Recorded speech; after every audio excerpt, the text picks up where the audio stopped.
don't know what. One thing I wanted to.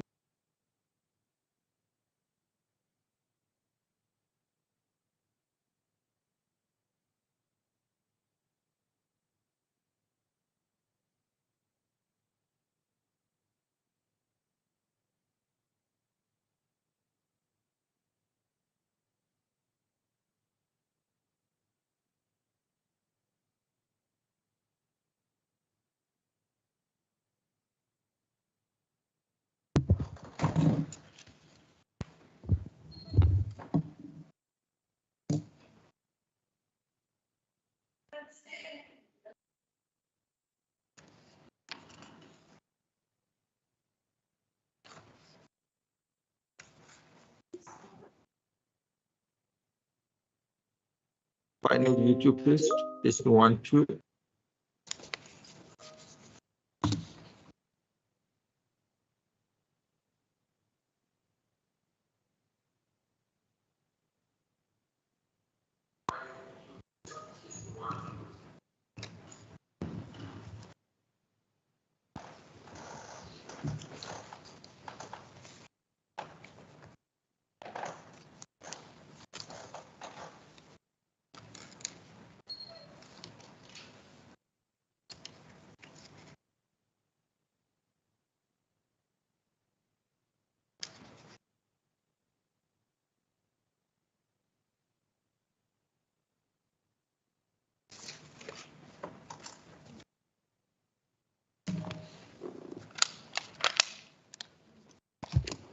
Honorable members, order. We are now back in the House, and I just want to. Yeah, some people, as they start talking, just have a way of. We are all sorted. Honorable Deputy Chief Whip. Speaker, I have I've received an indication from one of the people that raised the issue that it's been sorted. Okay. Thank you very much, Honorable Said. Welcome again, honorable members. We are now set to proceed. Apologies once more, Honorable Minister Wembe. May I now call upon you, Honorable Minister, to address the House. And thank you very much. Over to you. Thank you very much, Mr. Speaker, Honourable Premier, Cabinet Ministers, Honourable Leader of the Opposition, Honourable Members of the Provincial Parliament, special guests and people of the Western Cape. In September, I had the privilege of tabling the Provincial Economic Review and Outlook here in this Parliament, which detailed the impact of national and international developments on our provincial economy and important data on various trends in the province, with a specific focus on our key priorities of growth for jobs, safety and well-being. Today, I have the honour of tabling its sister publication, the Municipal Economic Review and Outlook, which is an equally impressive and even deeper dive research report, comprising of 6 documents, such as these, covering over 1,000 pages. The Mero is a veritable treasure trove of invaluable insights, providing new data and analyses for each of our 5 district municipalities, 24 local municipalities, and the City of Cape Town. Making this information easily accessible has been an overarching goal in its compilation and design, because it is the intention of this rich data to inform municipal planning and budgeting through municipal integrated development plans, local economic development strategies, and the budget processes of municipalities. This will enable evidence-based decision-making as well as the implementation of the joint district and metro approach to socio-economic development across the province. Equally, this information is freely available to businesses, local communities, NGOs, and anyone else who will benefit from its invaluable insights. Together, the Mero and Pero form the foundation on which we base critical decisions, strategies, as well as the next steps of our budget process, which I will speak to when I table the medium-term budget policy statement before you later today. Speaker, the Mero provides our citizens with a wealth of information for a better understanding of the various dynamics in the province. The data contained in the Mero also supports private sector development by providing succinct analysis on the investment potential, comparative advantage, and economic specialization of each region. The Mero continuously sources new data to expand the socioeconomic intelligence available to its users. Innovations in this year's Mero include an analysis of COVID-19 vaccinations, the number and average income of taxpayers, mobile location data for tourism profiles, new investment data, and housing market studies within the Garden Route and Cape Winelands districts, as well as public expenditure trends. This data guides us in our quest to build a better future for residents, providing a spatial lens to strategic decisions and shining a light on new opportunities and challenges in each municipality. It empowers us to identify what plans are working and where, so we can replicate them to spread success across the province. It also allows us to measure the impact of the challenges that we face and furnishes us with the evidence we need to formulate responses. Ultimately, the Mero empowers us with the information that we and our municipalities need to govern for growth in the Western Cape. It shares with us, for example, that between 2011 and 2021, the Western Cape was one of only 3 provinces that increased its contribution to the national gross domestic product. Additionally, between 2012 and 2021, the average estimated economic expansion of the Western Cape of 1.2% was marginally higher than South Africa's growth rate over this time at 1%. The Cape Town Metro, with the largest population and economy valued at 502 billion rand, made the largest economic contribution and was the most service-oriented regional economy in the Western Cape in 2021. The West Coast District is expected to have had the largest GDP expansion at 6.2% in 2021, largely owing to significant growth in the agriculture and manufacturing sectors. In the same year, the Cape Winelands District had the 3rd highest GDP growth rate in the province at 5.3% and accounted for the 2nd largest share of provincial GDP in 2021 with a contribution of 11.1%. In 2021, the Overberg's GDP is estimated to have grown by 5.5%, with contributions from trade, finance, and manufacturing sectors, all at 1.2 percentage points. In the same year, the Garden Route economy is expected to be the 3rd largest contributor to the Western Cape GDP, given the strength of the financial sector. In 2020, the trade sector had the greatest share of employment in the Western Cape, contributing 22.7%, closely followed by the finance and community services sectors, which contributed 20% respectively. However, we know that we must do much more to shrug off low levels of economic growth, which currently characterizes our national economy, by enabling breakout economic growth that creates jobs and improves the lives of residents in all districts in the province. And I'll elaborate a bit more on this in my next address.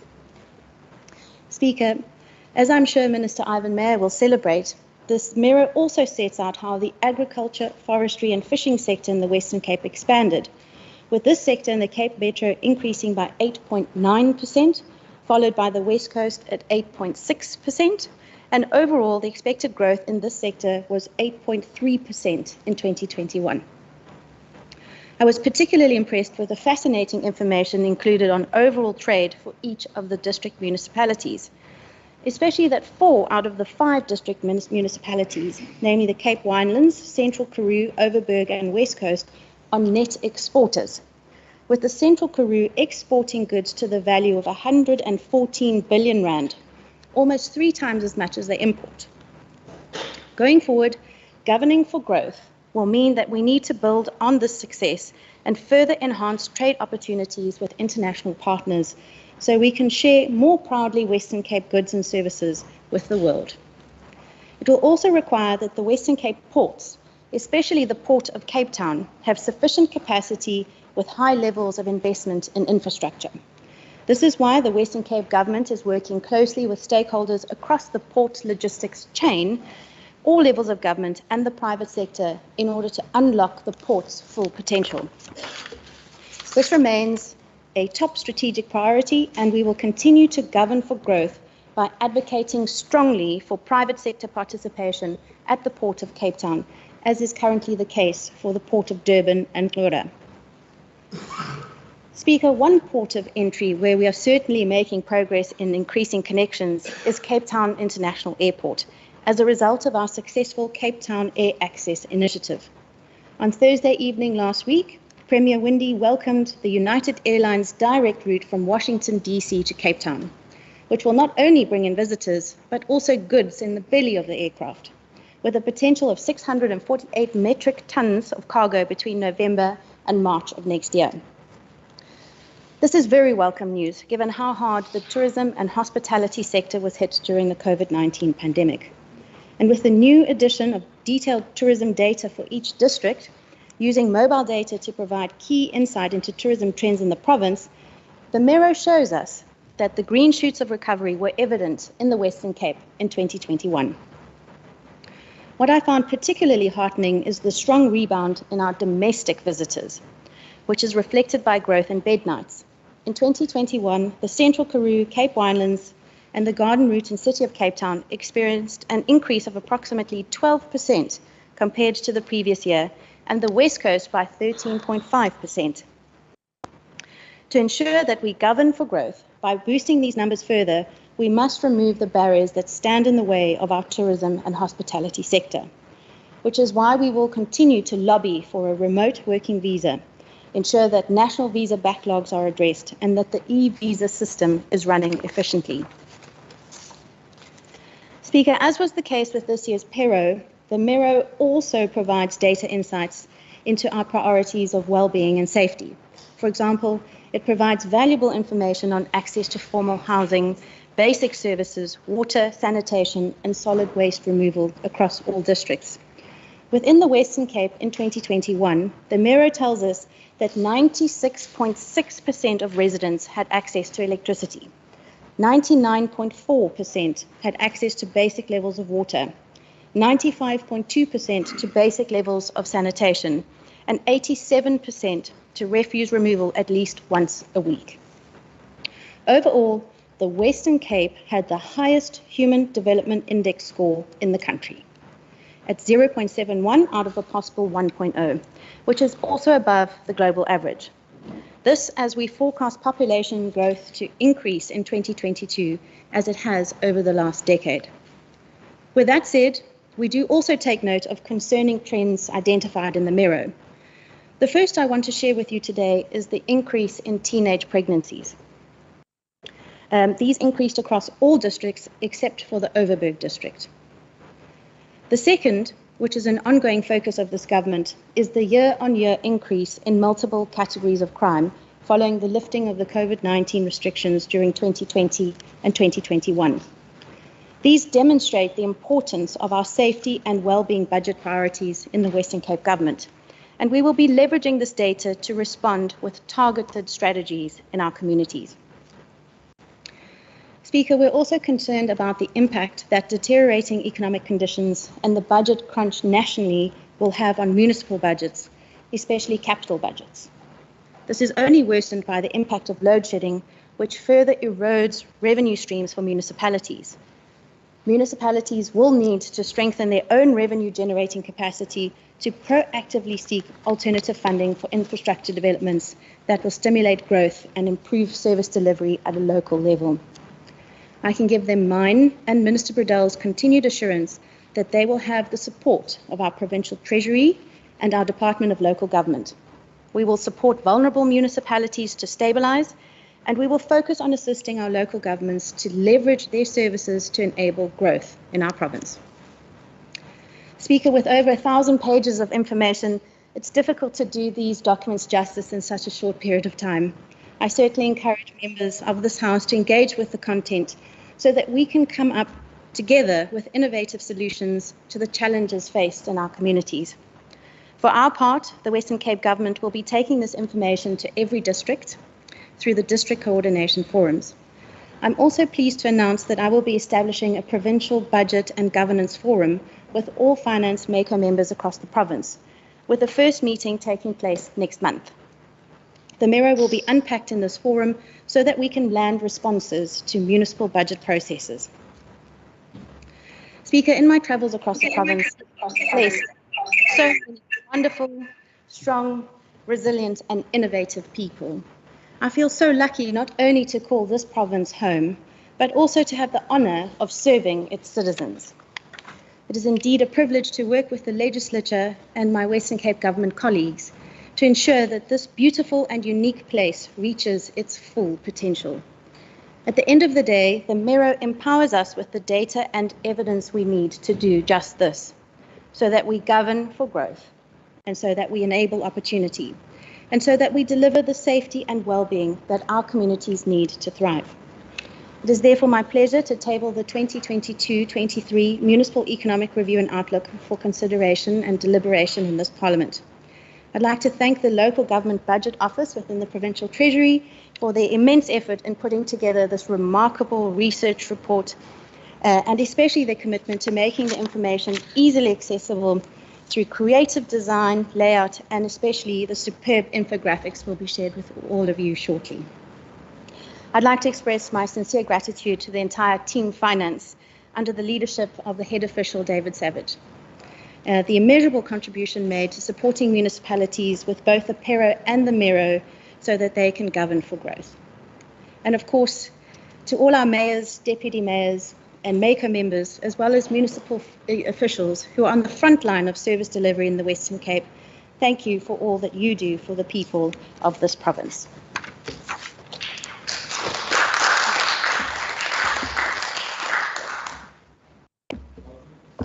Thank you, Honorable Minister. Don't take that away yet. Thank you, sir. You want to make sure the minister gives us more money?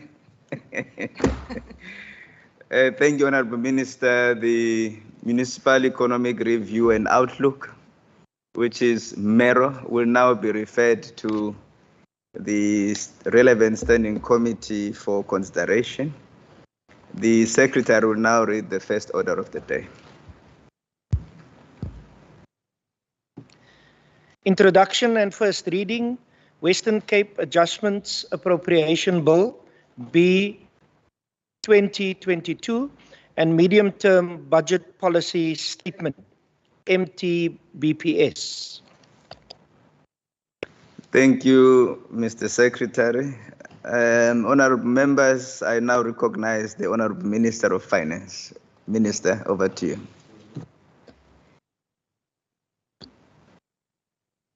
Thank you, Honourable Speaker. When I tabled the Provincial Economic Review and Outlook in this House in September, I made it clear that we had challenging times ahead of us. The headwinds that confront us are indeed powerful. Our country is experiencing sluggish economic growth, high levels of unemployment and poverty, significant debt service costs, a rising cost of living, and a debilitating energy crisis. In that speech, however, I also made it clear that there are promising opportunities that present themselves with a clear pathway ahead for us, from recovery to growth. This is a pathway that will deliver hope and confidence for our citizens. As the renowned author Helen Keller so aptly said, and I quote, "Optimism is the faith that leads to achievement. Nothing can be done without hope and confidence." This sober hope, as I call it, is also evident in the Municipal Economic Review and Outlook, which I've just tabled, as we look to identify new opportunities to leverage in every corner of our province, so that no person is left behind. Armed with the rich data and analyses from these two reviews, and fully aware of the powerful headwinds that we face, it is now for us to navigate this journey from recovery to growth, so that we reach our destination. And as with any difficult journey, we will need to adjust in the face of challenges so that we stay on course and keep our eyes firmly on the horizon and the future we hope to realize. The medium-term budget policy statement, which I table before you today, is our opportunity to determine that course as we set sail to deliver a better tomorrow. The adjustment budget, which I also table before you today, is our opportunity to adjust the sails resolute in remaining on that course and towards our shared goal. And what is that goal? To realize a better, more prosperous future for our citizens, a future with economic growth that leads to opportunity and job creation, a future which is safe and nurturing no matter where you live, a future where your life journey is filled with care. As Premier Alan Winde said to this Parliament, these priorities of growth for jobs, safety and well-being are the North Stars of this government. Together, they are the ingredients for real change. They are our reason for hope. Speaker, as we pursue this difficult journey, we must do so in the context of an ongoing budget crunch in South Africa that continues to affect provincial budgets in particular. Slow to no growth, high levels of government debt, bailouts to failed state-owned enterprises, and state capture have meant that South Africa has less money to spend precisely at the time when the demand is the greatest. Over the 2023 medium-term expenditure framework, as a result of changes to how the equitable share formula is calculated, the Western Cape's percentage of the provincial pie is reduced. This equates to 1.9 billion rand less over the period for the horizontal division and may be reduced even further as these changes are phased in. Fortunately, over this period, additional allocations for service delivery pressures, as well as conditional grants allocated to provinces, will offset this decline marginally, allowing for a narrow 2.2% increase in funding for the province over the MTEF. However, when considering our growing population and the high rate of inflation, which has not been factored into the allocation, it's obvious that we will have to do more with less. This trend is very worrying, and we need to have a frank conversation about this in this House. The consequences of not doing so, especially for poor residents across the country, will be severe. Through our Fiscal Futures project in the Provincial Treasury, we're now able to forecast our budget into the future using modelling. According to this modelling, and after adjusting for inflation by expressing the budget in 2021-22 rands, we estimate that the provincial equitable share for the Western Cape will effectively decline from 54.6 billion rand in 2021-22 to 49.6 billion rand in 2030-31.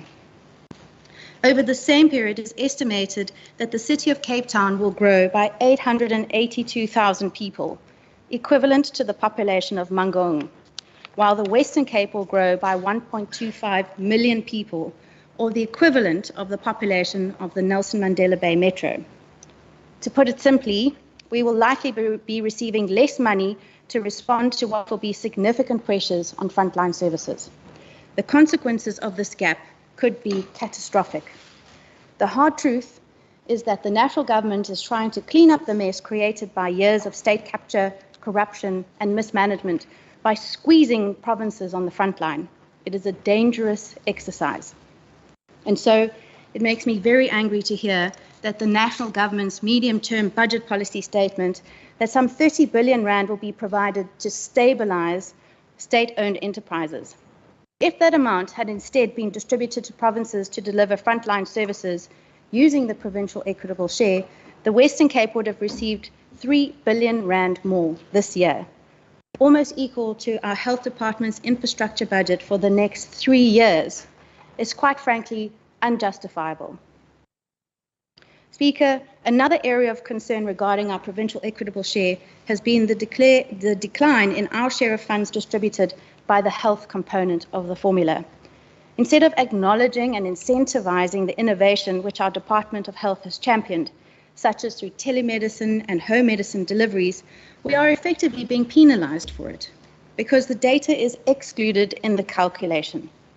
Our citizen-centric approach means that we're working hard to prevent the sick from having to wait in long all-day queues at clinics and instead, where possible, take healthcare to them. But this aspect of the formula only counts visits at clinics and therefore incentivizes the wrong outcomes in our view. If you, for example, include our additional data, it's clear that the demand on the health platform is at least equal to what it was in 2019, and our budget should reflect that. The reality is that healthcare does not just take place in brick and mortar buildings. And this is going to be the reality into the future as new technology emerges. The PES's analysis of health services pressures is therefore outdated and must change, and we will certainly be making this point wherever we can. Speaker, while we will be putting more pressure on national government than ever before to change this trajectory, we must ensure that we face up to this challenge.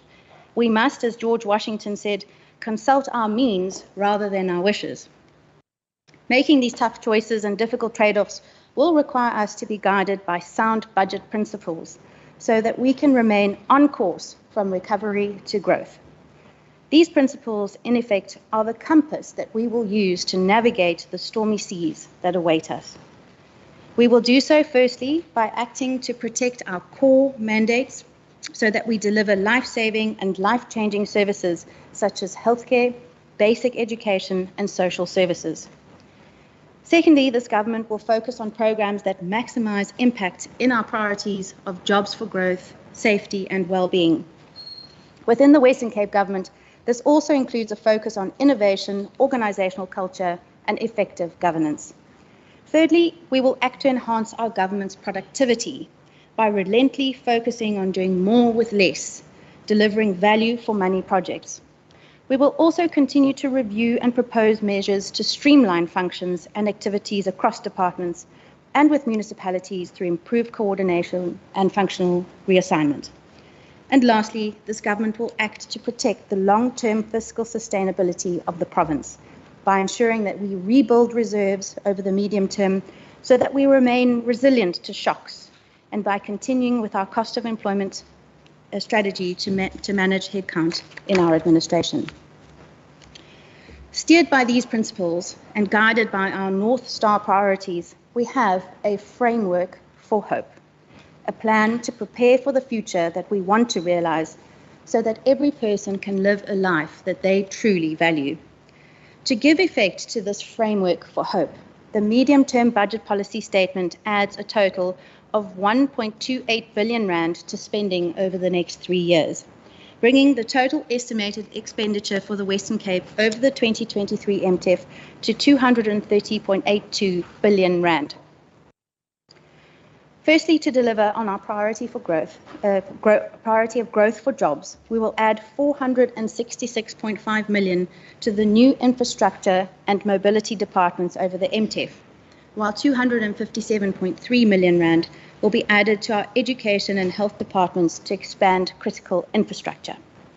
Over the 2023 MTEF, we are planning to spend 31.17 billion rand on infrastructure in the Western Cape.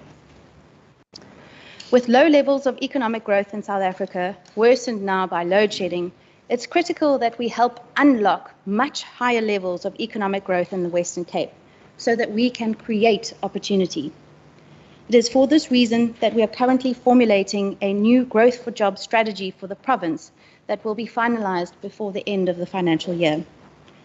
At its core will be the understanding that governments do not create jobs, but rather create the enabling environment for entrepreneurs, business people, and citizens to succeed. Through this strategy, we want to achieve breakout economic growth and realize a provincial economy that is jobs rich and inclusive, so that citizens across the province, no matter where they live, can benefit.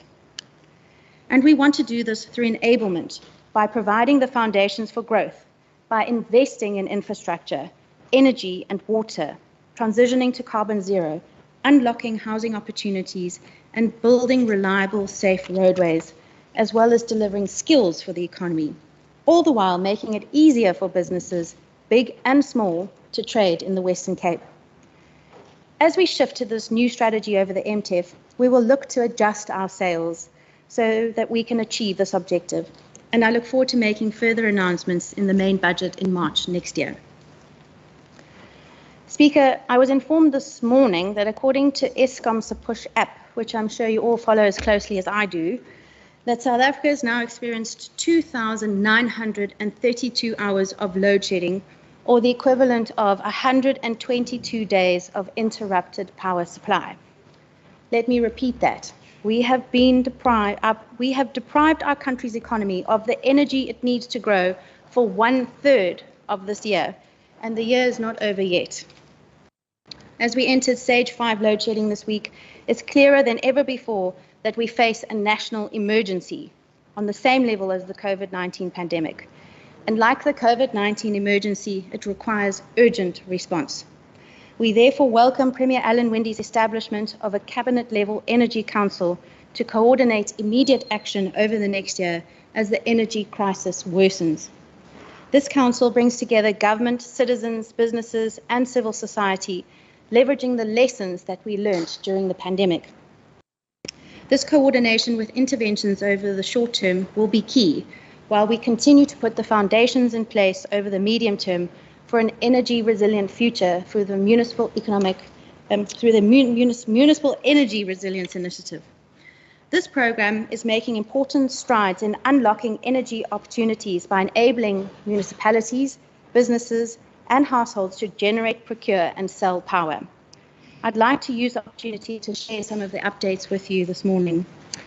A key component of the MER initiative is to enable and unlock municipal independent power producer procurement in candidate municipalities. Following a pre-feasibility analysis, Stellenbosch municipality, as one of those candidates, will soon be supported with transaction advisory services to take the work from pre-feasibility through to feasibility, procurement, and contract finalization.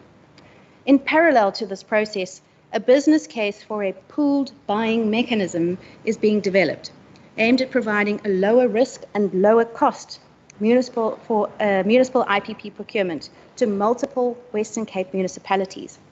This was a key finding that emerged from our energy workshop, which I hosted shortly after being appointed in this position.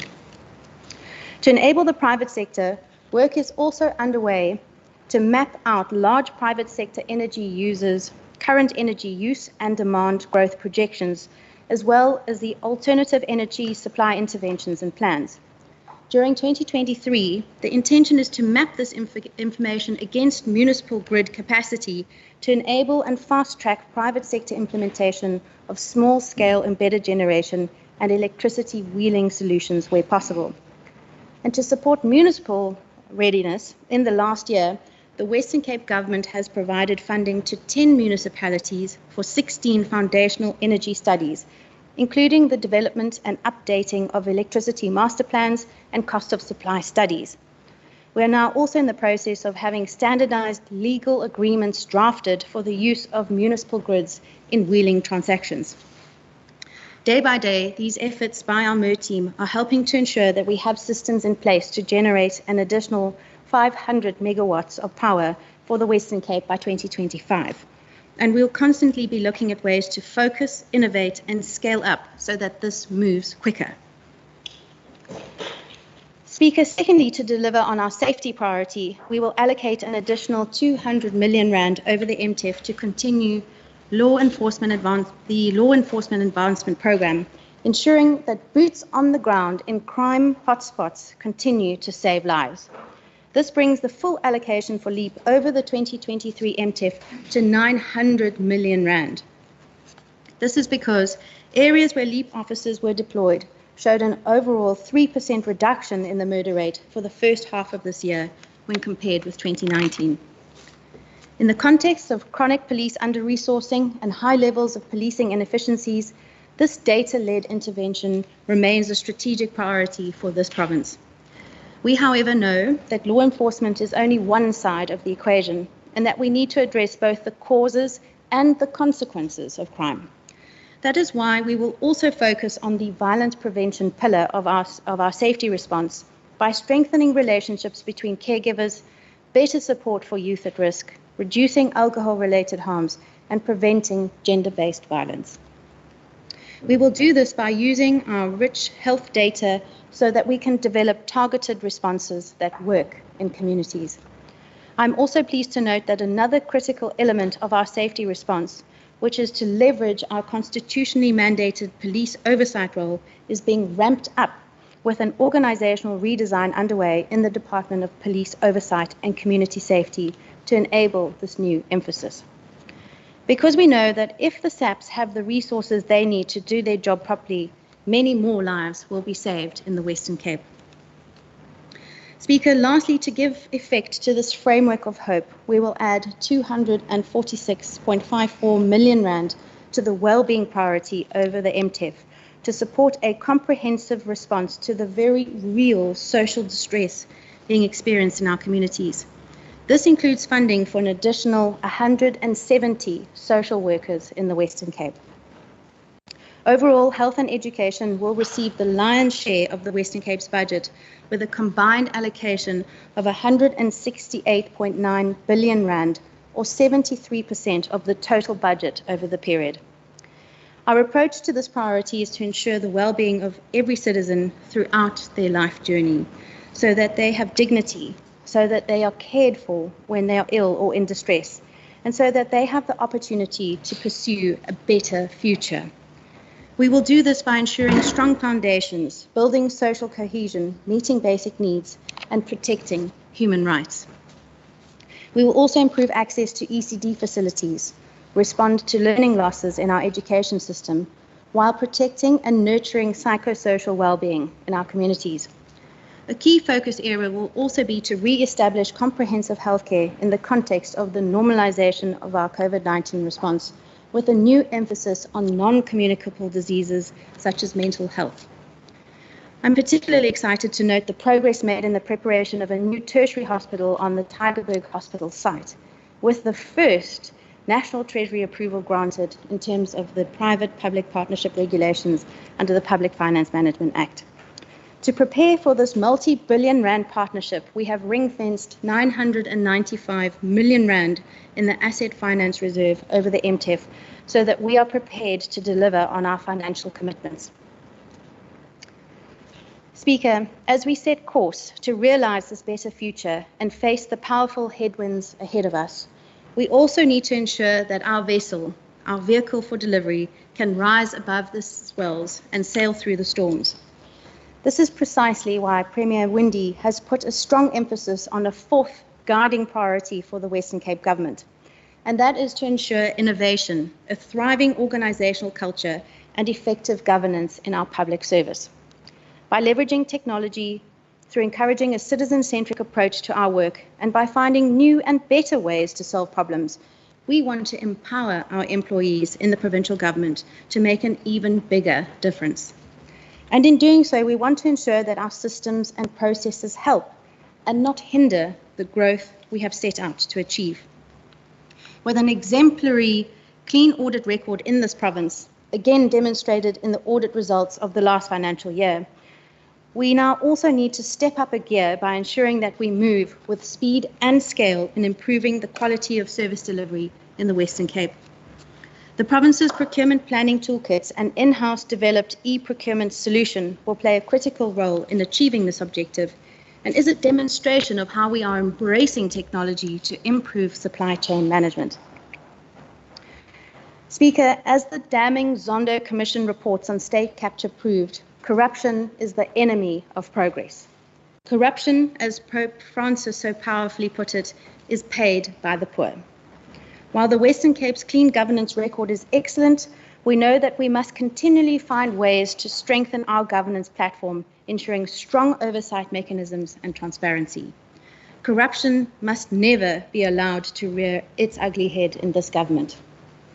And to this end, we have and will continue to consider the Zondo Commission recommendations emanating from these reports, finding new ways to implement them where they are applicable, so that we strengthen our institutional processes, remain ahead of the curve, and continue to be the best-run government in South Africa. Speaker, as I mentioned in the start of my address, staying on our course from recovery to growth will require that we adjust our sails in the face of challenges. In the budget process, this is enabled through the tabling of the Western Cape Adjustment Budget, which is before you today. This is a budget that cares, making provision for a net addition of 490.6 million rand in expenditure for the 2022-23 financial year.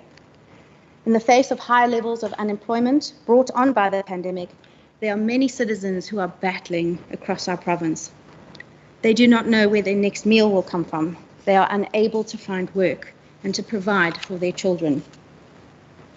As a mother, the thought that a malnutrition-induced death of a child is now a real risk in our country absolutely horrifies me, and it must motivate all of us to act.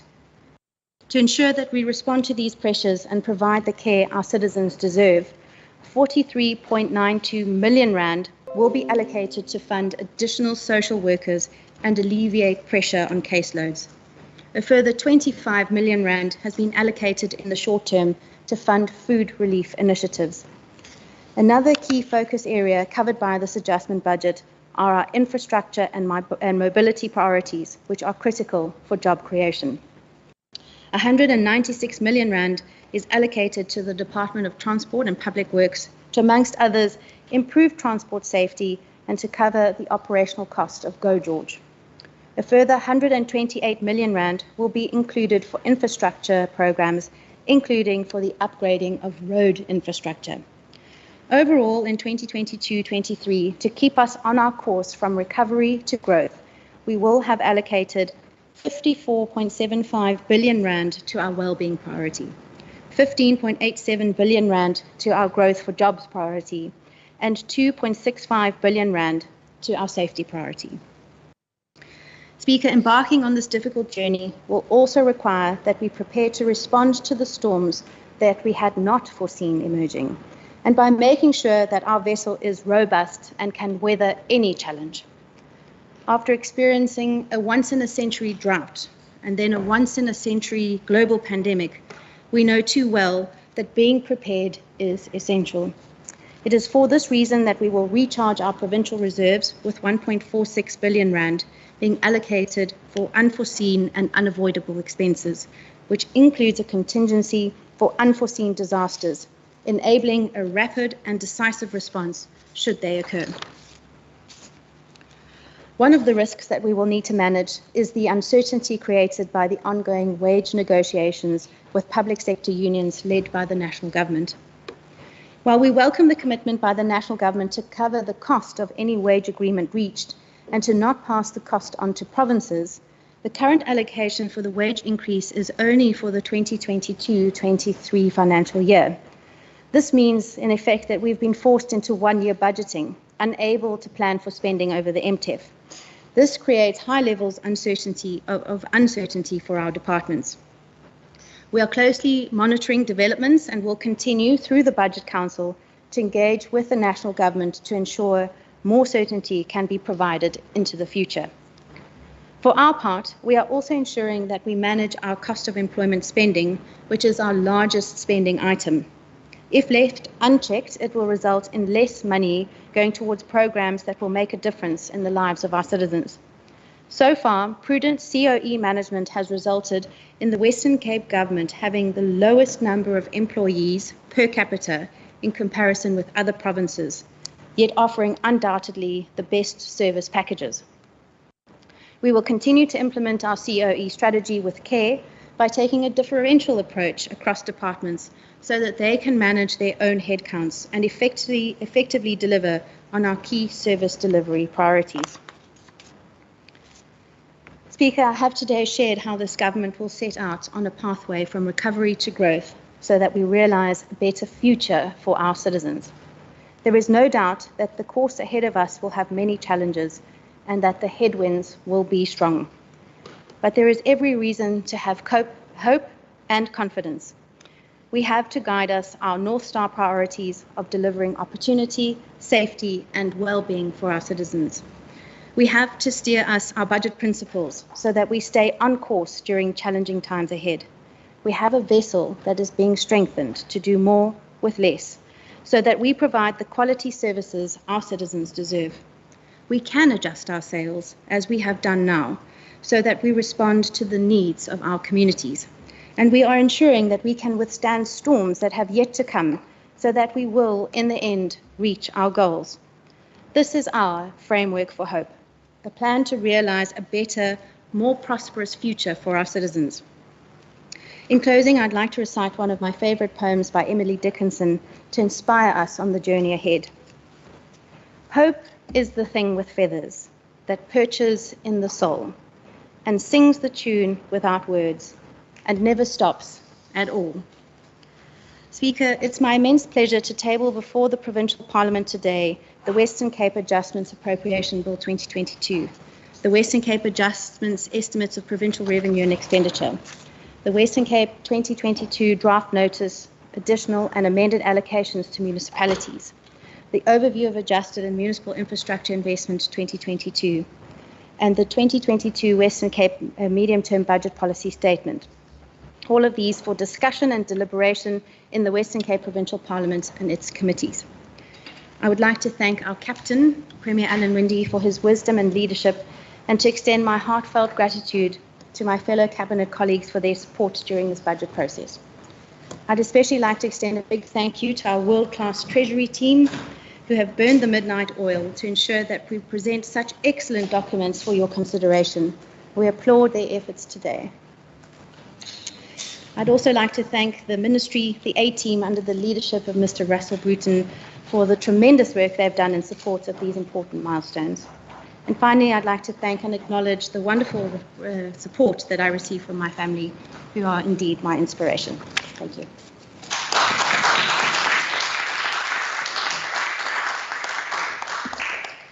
Thank you, Honorable Minister. Honorable members, the Secretary will now read the bill a first time. Weskaapse aansuiveringsbegrotingswetsontwerp W 2022. Thank you, Mr. Secretary. The bill, together with the papers tabled, will be referred to the relevant standing committee for consideration and report.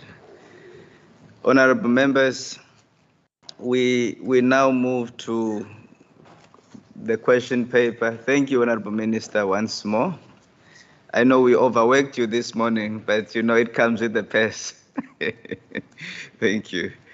I see the hand of the Honorable Deputy Chief of the ANC. Honorable Speaker. Honorable Speaker, quick one. Can I just get a sense, because we haven't received this yet, in terms of our emails, I just wanted to get a sense whether we'll be receiving these documents also online as well, as soft copies. Okay. Thanks. And when will that happen? All right. Thank you, Honorable the Deputy Chief Whip. Yes, it will be shared with the honorable members if it has not been done so just yet, but it will be shared immediately. Is that all, honorable member? Thank you.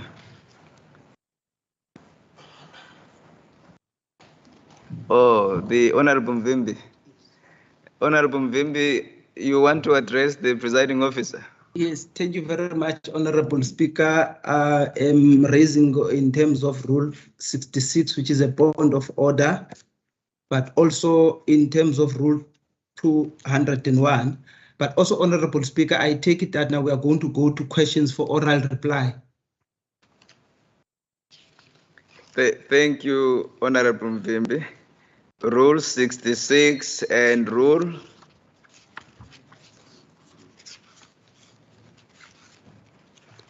Yeah, I like it now that we got the rules, because at times I have to say, what rule? And the members scratch their head.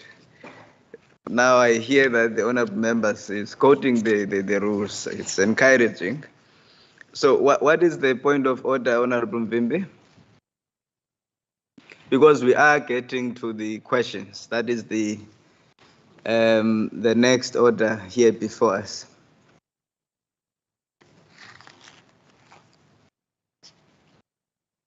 Honorable Mvimbi. Okay, let me wait then, Honorable Speaker. Or you are happy now that we go to the questions? Yes, Honorable Speaker. Okay. Honorable Minister Mayor, you may address the presiding officer. Honorable Speaker, I have the rule book in front of me. I think we can proceed.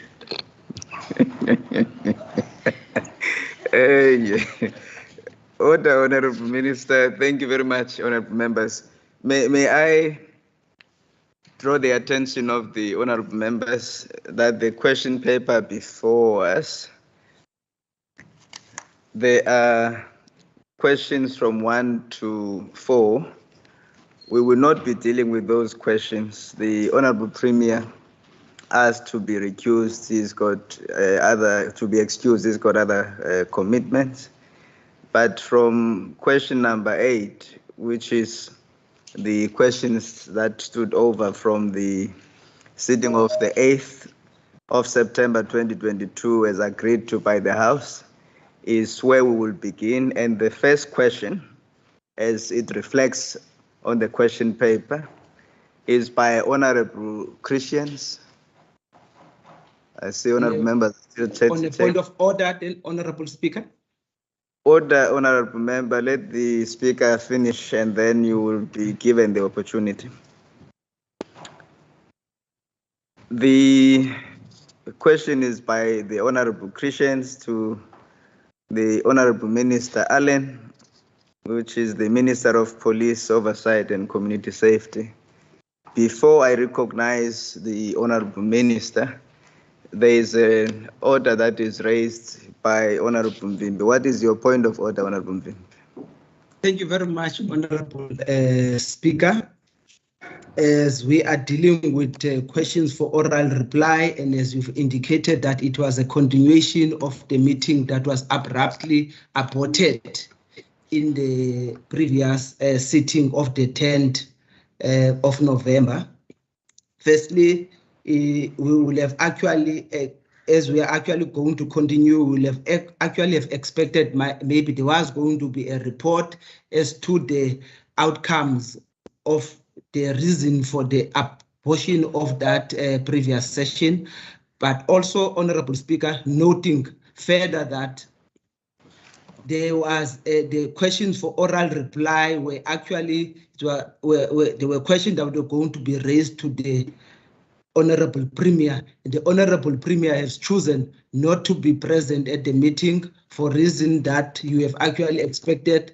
But also, Honorable Speaker, this is actually a show of disrespect for this august House for the Premier not to be present. And you know also, Honorable Premier, that there is a practice, although it's not written, that if an honorable member, especially the member of the executive, is not going to be present, he or she sometimes makes a courtesy call or a report or request the particular members that have asked those questions, if those questions can actually be referred to.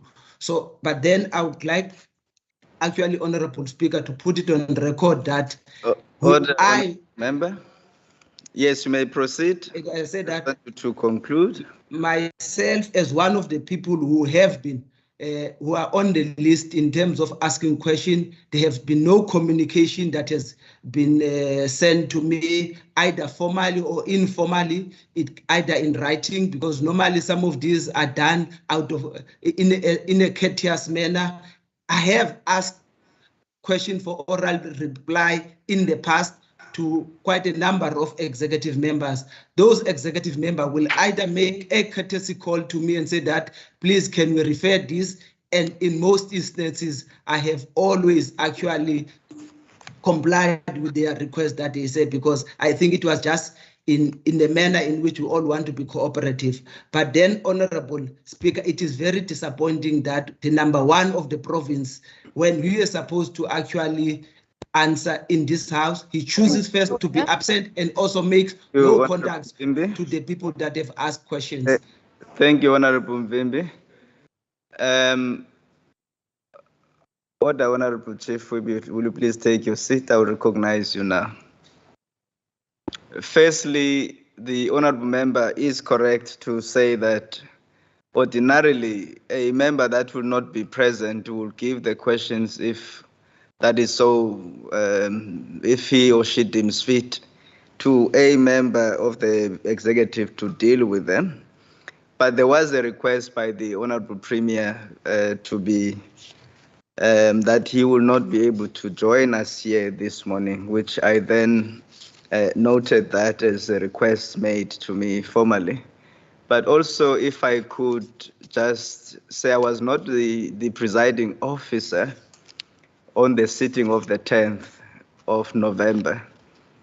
That then places the responsibility on the presiding officer of that day to deal with whatever else that might be necessary emanating from that sitting. I have, however, as the Chief Presiding Officer and as the Speaker of this House and this Parliament, convened a meeting with the respective whips, the chief whips of the political parties and the leaders of minority parties, where we deliberated on how this House should conduct its business. And that is in keeping with the statute, but of course our standing rules that are here, which should guide this session. And I think that engagement brought some light into how this House should not allow itself to degenerate into what may have been the unfortunate situation of the 10th. Now, we did not deal with the specificity of what transpired on the 10th because that was not a tribunal, nor some kind of an inquiry. But I have a responsibility as the Speaker, and of course, when I preside, it is the responsibility, like any other presiding officer, to ensure that there is the spirit of collegiality, but the spirit of this parliament being a democratic parliament, a multi-party parliament of all of us as the respective members coming from all the different 7 parties here. I would not want to be drawn to why the Premier cannot answer here. The acting Chief Whip is now going to address the Speaker. Thank you, Chair. My point of order was on Rule 66.3, since Member Vimbi was perhaps still reading the whole of Rule 66 in the book. And it relates to a matter that relates to procedure, practice and operations of this House and other matters. And 3 ministers did indicate to this House that they're asking for the oral questions to stand over. That was because the questions on the order paper for today is from a previous order paper, as is the general practice in the Western Cape Provincial Parliament. Should a minister not be able to be in the House, they ask for the respective questions to be stood over. Therefore, the previous point of order is actually not a point of order. Interpellations, as well as the questions to the Premier and 2 other ministers, are standing over for today, and the sequence of proceedings was earlier today adopted in this House, and no one objected to that. Thank you. Thank you, Honorable Acting Chief Whip. Order, honorable members, I see all the hands virtually and here. There was a hand by the leader of the opposition, and then there's another hand from the Deputy Chief Whip of the opposition. I recognize the leader of the opposition. Speaker, thank you, and greetings to members.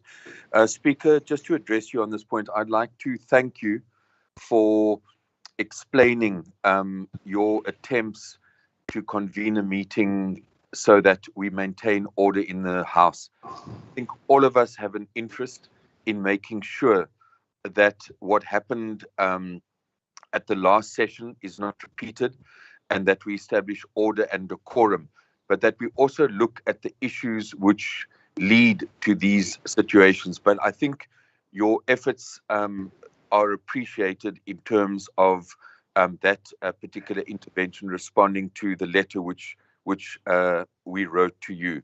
The second point is that, as Honourable Mvimbi has indicated, there is a precedent in the House which I think is covered by 66.3, in the sense that there is communication from the member of the executive, including the Premier, to the member concerned. In this particular instance, and I speak here for myself as well, there was no communication from the Premier to myself making that request.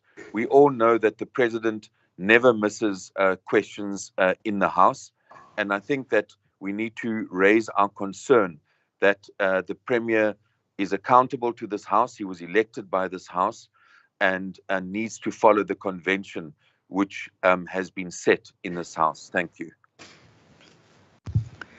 Thank you, Honorable the Leader of the Opposition.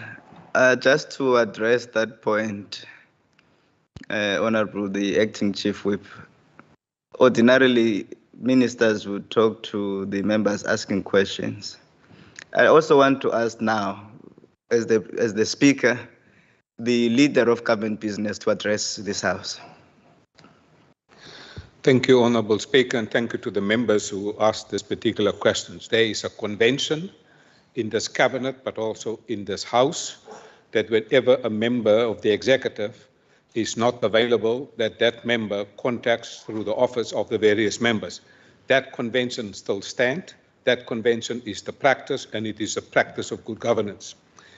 There are some specific circumstances that has led to this situation of the Premier having another commitment.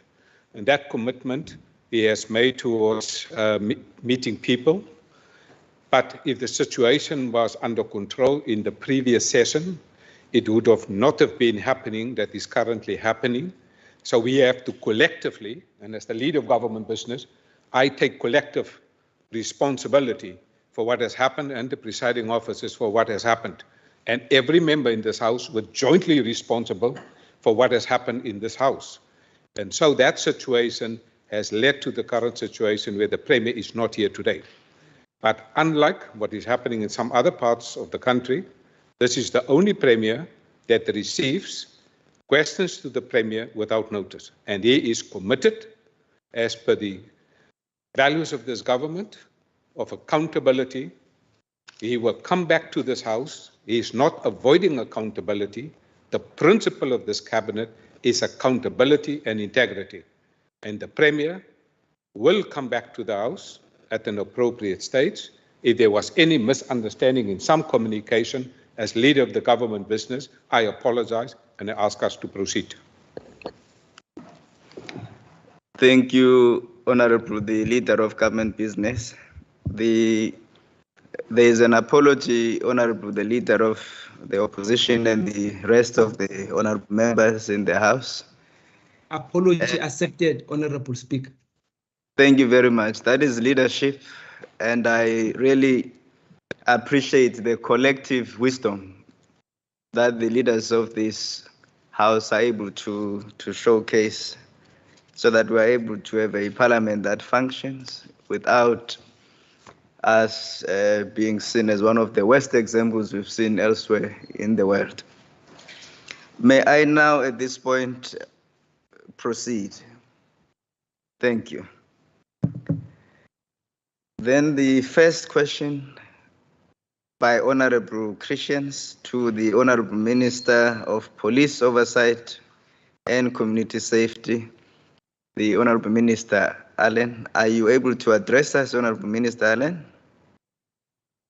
Speaker, I trust that I am audible. Rechtso.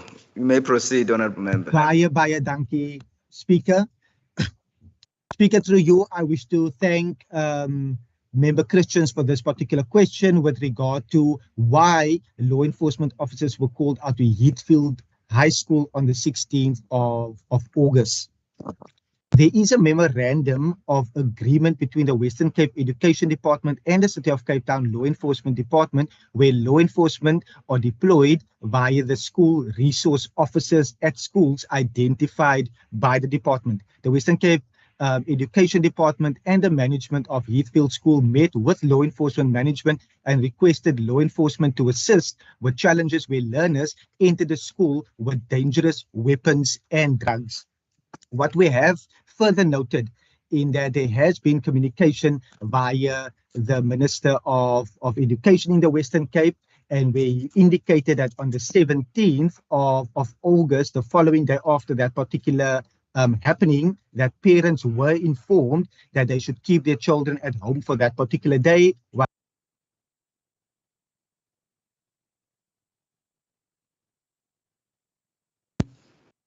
Are you load shed, sir? I think, am I audible now, Speaker? So sorry. May I request, for the purposes of Hansard, and also the member that has asked the question, that you try and find a stable network. If you are unable to proceed, we won't be able to hear what is being shared, which is, it creates a challenge also for the Honorable Christians and other members.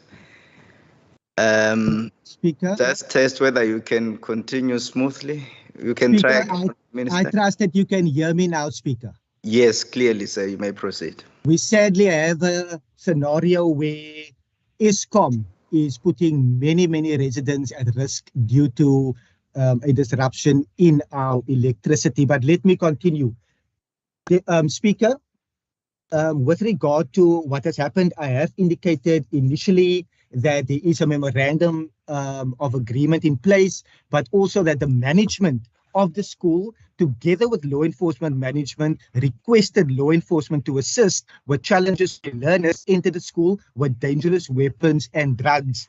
The MEC, the Minister for Education, is also on record with regard to his appeal to parents to play a key role towards ensuring that their children take their education and safety extremely serious and that learners do not engage in such lawful actions again.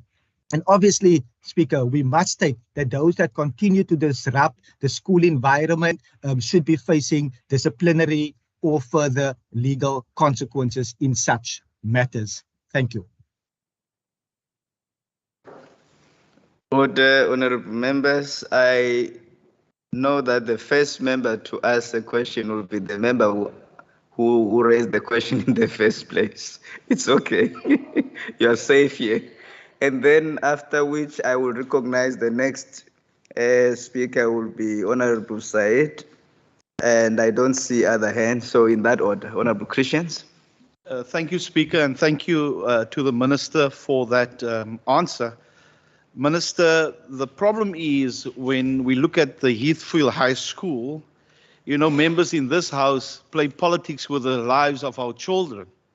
And because there was a lot in the media, my question just to the Minister is access control. You know, the school should have access control because I believe a lot of these criminal events was was residents and not students. So the question is, you know, if we look at the safety aspect, access control is so important. The last thing that and this is most probably, I hope that it's peaceful now and that learners can write in peace their matric exams and all the other examinations. Thank you, Speaker. Thank you, Honorable Christians. Honorable Minister. Thank you so much for that particular follow-up questions. I totally hear Member Christians in this regard, and it is for that very reason that action was taken quickly with the request for law enforcement to assist with the challenges where learners enter the school with dangerous weapons and drugs. And I think the context is further that due to the ongoing gang-related issues within that particular community, which has filtered onto the school premises, the school management team, together with law enforcement agencies and the department, implemented various safety control measures at the school in order to protect teachers and learners. Thank you. Thank you, Honorable Minister. Honorable Said. Thank you very much, Honorable Speaker. Honorable Speaker, thank you to Member Christians for the question. It is deeply disappointing, though, that he makes an inference about members in the House playing politics on the issue, as opposed to going to the root causes of the problem, but that's fine. Chair, just in response to the response from the Minister, we do understand that law enforcement officers can be deployed to schools as part of the school resource officers. But however, this particular situation doesn't seem normal to see such a high deployment at one particular school. Can we get a sense from the Minister if we can expect these officers to be deployed in various other schools in the Western Cape where gangsterism and drugs are a major concern? Thank you. Thank you, Honorable Said. Thank you so much. Honorable Minister. Thank you so much for that additional question. I think based on the comments that were made by Member Syed now, we note that concerns over school safety and gang-related incidents at this particular school are sadly not new. It's a long-standing issue causing great concern for the community. The previous school management further also struggled with this particular challenge. In this regard, further, Speaker, a search and seizure operation which was conducted by the South African Police Service, and a variety of items were confiscated from learners, which we have again saw that when those elements are infiltrating a particular school and carrying dangerous weapons, it can never be tolerated. And the steps that have been taken by school management are in line with the department policies and processes, and were requested and welcomed by parents, teachers, and learners. The department supports the steps taken to ensure that learners and teachers are safe. We do regular assessments with regards to ongoing violence and gangsterism within various communities, and where it affects a school, appropriate action will be taken to first and foremost make sure that we safeguard our learners and our teachers and our communities towards ensuring that education continues. Thank you. Thank you, Honorable Minister. I have the following honorable members expressing interest to speak, and that is Honorable Bosman, followed by Honorable Murray, in that order. Thank you, Honorable Speaker, and good afternoon. Honorable Speaker, through you, I'd like to ask the Minister whether the department is able to assist and develop a joint program with the Department of Education in the Western Cape to perhaps look at working with the Learner Representative Council at different schools across the province, but focusing on this school to look at how students can also address some of the safety issues that affect their peers. And instead of law enforcement coming in to assist the school in managing the contraband that is brought onto the school, is there a way of including the leadership at the school, also to avoid some of our members getting involved in schools as well? Thank you, Speaker. Thank you, Honorable Bosman. Honorable Minister. Thank you so much, Member Bosman, for that particular question. Yes, indeed, if we consider the whole of government approach, where each and every department has a key role towards safety, that input is definitely welcomed, and it will be taken on, because the influence of gangsterism and substance abuse and what that is having on truant behavior, absenteeism, and fear in schools, we are wanting to make sure that the steps taken to support all those towards creating peaceful, productive, and a stable school environment. So thank you so much for that particular input and question. It is definitely in line with us prioritizing safety across our province, including in our schools. Thank you. Thank you, Honorable Minister. Thank you very much, Speaker. Speaker, this thing is coming on a long way now about problematic schools. We need a much bigger holistic approach to this. You know, if we identify schools as problematic, there must be a separate solutions and not a generalized solution to crime and drugs and gangsters at certain schools. We can conclude, after identifying these schools, we can conclude a contract with a rapid... Oh, sorry, what's that now? It's on your side, Barry. A rapid response unit that we can contractually employ for rapid response to these high-risk schools. We cannot have a one-size-fits-all approach to law and order in this country. There's hotspots, like there were COVID hotspots. There's also crime hotspots. We need a different approach. I want to suggest to the Minister to have his department look at the budgetary constraints with employing a rapid response agency that can within minutes respond to such actions at schools which they have identified. Our people, Minister, are flocking. I've seen... Sorry? But was die vraag? That is the vraag.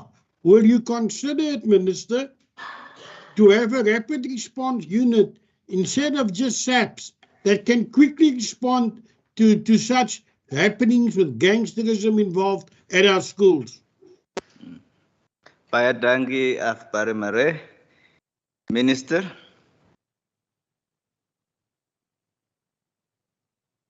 Thank you so much for that particular question, Member Marais. Yes, indeed. We have seen that the events that took place at Heathfield High confirmed the need to ensure that excess control and the increase of monitoring at schools should always be prioritized, and the department will continue to prioritize the safety of learners and teachers and will be continuing to liaise with law enforcement and the SAPs regarding further safety measures at school. I do know that the one particular input that Member Marais made now with regard to a rapid response, I am delighted to actually provide feedback that when we considered the LEAP units that were deployed in our hotspot areas, we have already established 2 reaction units that is available to assist when such matters arise, which could speak to the very fact that it is rapid indeed to Member Marais through you, Speaker. Thank you. Thank you, Honorable Minister, and to the honorable members. Now we move to question number 5. That's a new question by Honorable Brenkes to the Honorable Minister of Mobility. Sorry, Speaker. Honorable Dagmo, let me finish, if I may, and then I'll recognize you. Thank you very much, Honorable the Leader of the Opposition. Now, this is a question by Honorable Brenkes to the Honorable the Minister of Mobility, Honorable Mitchell. Before I recognize the Honorable Minister, let me hear from the Honorable the Leader of the Opposition. Is that a point of order, sir? Thank you, Speaker. Speaker, yes, it is once again in regard to 66, Rule 66. Speaker, one notices that when you, as the presiding officer, address members of the Executive Council, the word minister is used. I think, as we're all aware, the provincial constitution, which has been certified by the Constitutional Court, refers to MECs as provincial ministers. My concern is that when the terminology of minister is used, there is potential for confusion, because in South Africa, we have national ministers, we have MECs, and we have provincial ministers as per the Western Cape Constitution. So I would just like to request that you consider this issue, not necessarily respond to it now, but actually come back to the House in regard to terminology used, as I think we should be consistent with the provincial constitution. Thank you. Thank you, Honorable the Leader of the Opposition. If I may just deal with this matter, I think now. The same constitution, the provincial constitution, which I do read quite often, I cannot quote a particular section.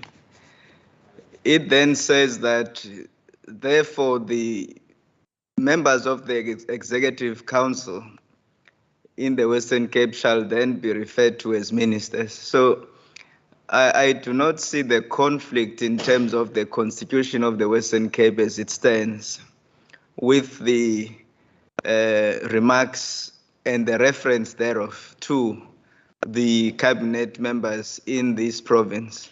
So if there is any contest, I think that could be something that could be petitioned with the Constitutional Court, quite frankly. But if there is any conflict that this House could deal with, it will now be up to the members of the House collectively whether they want to amend their own constitution to deal with those matters.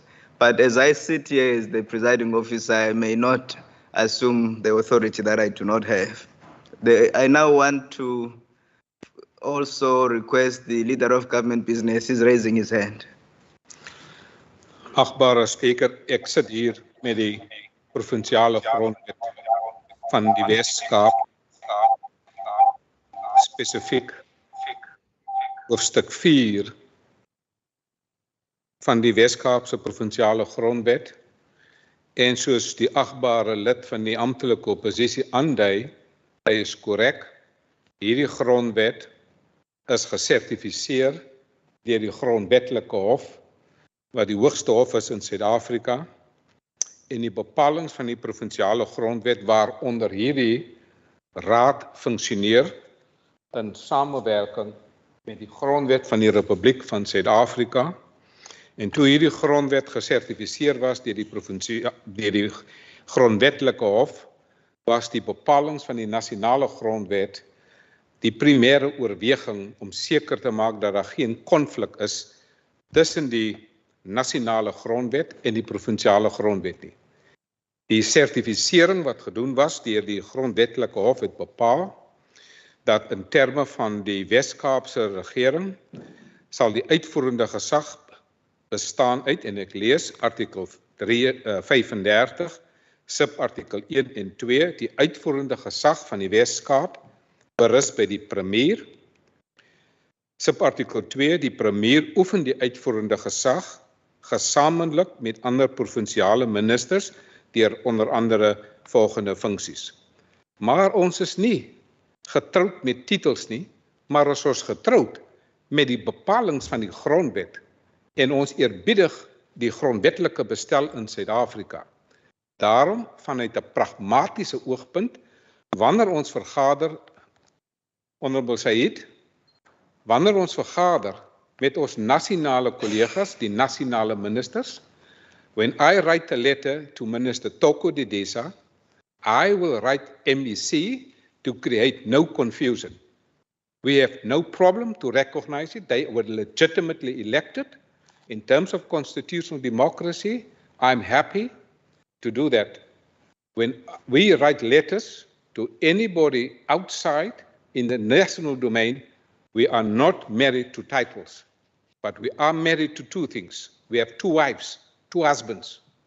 One is constitutional democracy. That's the first wife, and that wife is the senior wife. The second wife is also a senior in the household of democracy, and that is service delivery to the people. Yes.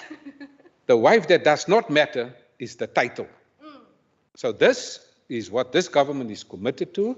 And Honourable Member Dartmoor was a minister in this house.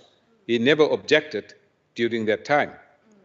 But I will respectfully respect him as a former provincial minister in this constitutional dispensation. So let us clear this forever. We are not married to titles. We are married to the Constitution and to service delivery. You can even call us many other names. We will proceed in respecting the Constitution. But what is paramount is that we serve the people and not walk around with our titles. I thank you, Chair. Honorable members, I just want to request, Honorable the Leader of the Opposition, if you could log out from one of your other devices and maintain one for the purposes of the sitting, because that's why there is a bit of an echo whilst you connect. Thank you, sir. And I would like to request that before I give any other honorable member an opportunity, I just want to thank the Leader of Government Business. I think the reason why I've allowed you, sir, it is because it responded to a question raised with the Speaker. And I thought, having raised that question, Honorable the Leader of the Opposition, it necessitated a response. And I guess that response, in fact, I do not guess, I think that response suffice as a substantive response to the question that was raised. May I then, if there is no further point of order, proceed? Speaker. Is that another point of order of the opposition?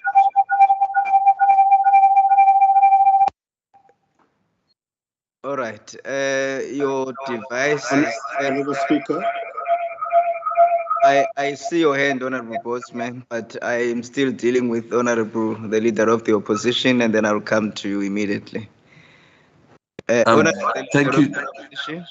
Thank you, Speaker. Speaker, just to inform you that I'm only on one device. It might be another member who's from two devices. I've actually switched off my phone completely, so I'm just on the laptop.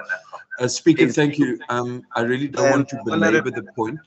Honourable Dagmo, there is one by yourself, the one that you're speaking on, and then there's one that says "See Dagmo guest." Must we have you to exit that one? Okay. Chair, as I said, I joined initially on my phone, and I've now exited that. Speaker. We'll help you then remove the other one. Yeah, please do. Thank you, Speaker. Speaker, yes, not to belabor the point, but I think it is important that we just clarify this. I think the Leader of Government Business stopped short of actually quoting Section 42(1) of the Provincial Constitution, which refers to the Provincial Cabinet. And that section says the Provincial Cabinet consists of the Premier as head and no fewer than 5 and no more than 10 provincial ministers. And then it further goes on to say 42(2), the Premier appoints the provincial ministers. So I think it's important that the Leader of Government Business is familiar with the provisions. But as I said, Chair, I don't want to belabor the point. I appreciate what the Leader of Government Business has said in regard to when they are in meetings with National and how they address correspondence. But I can assure you that I have received correspondence in which the provincial ministers refer to themselves as ministers. So I'm just raising it. Possibly we can deal with this issue at a later date, but we are part of a united South Africa, which is governed by a constitution. This constitution has been certified at the province, and that refers to provincial ministers. Thank you. Thank you, sir. Thank you, Honourable, the Leader of the Opposition. May I say this?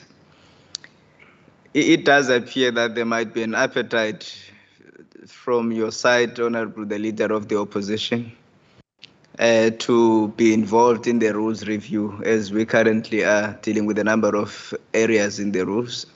Because as the chairperson of the Rules Committee, it is the first time that it is now raised substantively, that it is actually an issue, the manner in which we have raised.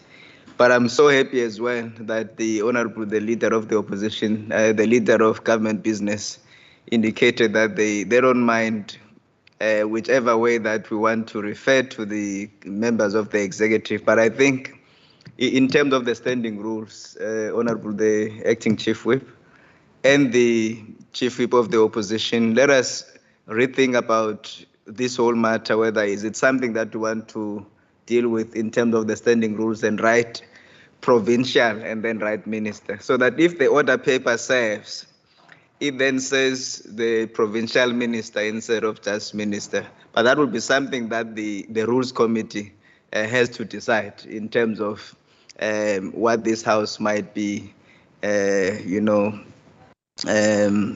seeking to address. Honourable Bosman, and then we proceed thereafter. Thank you, Honourable Speaker. I did also want to raise, it's very difficult to hear and to follow the proceedings because it sounds like the Honourable Leader of the Opposition is in his own echo chamber this morning. Speaker, I also rise on Rule 66, 3.A. I think we need to ask whether the point of order is pertinent to the proceedings taking place today. As the Honourable Syed reminded us earlier, and Honourable Mvimbi, we do observe precedents in this House, and I think this matter is something that's come up before, and there was a ruling made. And we need to ask that the Honourable Leader of the Opposition allow for the proceedings to continue, especially with that beautiful explanation given by the Leader of Government Business. Thank you, Speaker. Thank you, Honourable Bosman. I think that undertaking was made by the Honorable the Leader of the Opposition, that he is happy to proceed. The responses by the Honorable the Leader of Government Business is suffice, notwithstanding that the matter will have to be further deliberated at a different stage, which we will do so as Parliament, which is the standing matter that could be entertained by the Rules Committee, which is empowered to do so. Thank you very much for that. I now know that we've really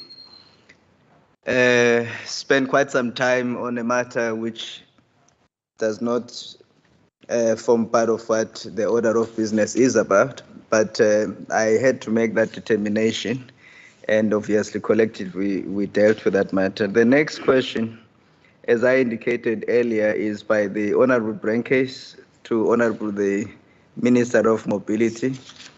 I now recognize Honorable Minister Mitchell. Thank you very much, Honorable Speaker. Am I audible? Yes, you are, Honorable Minister. You may proceed.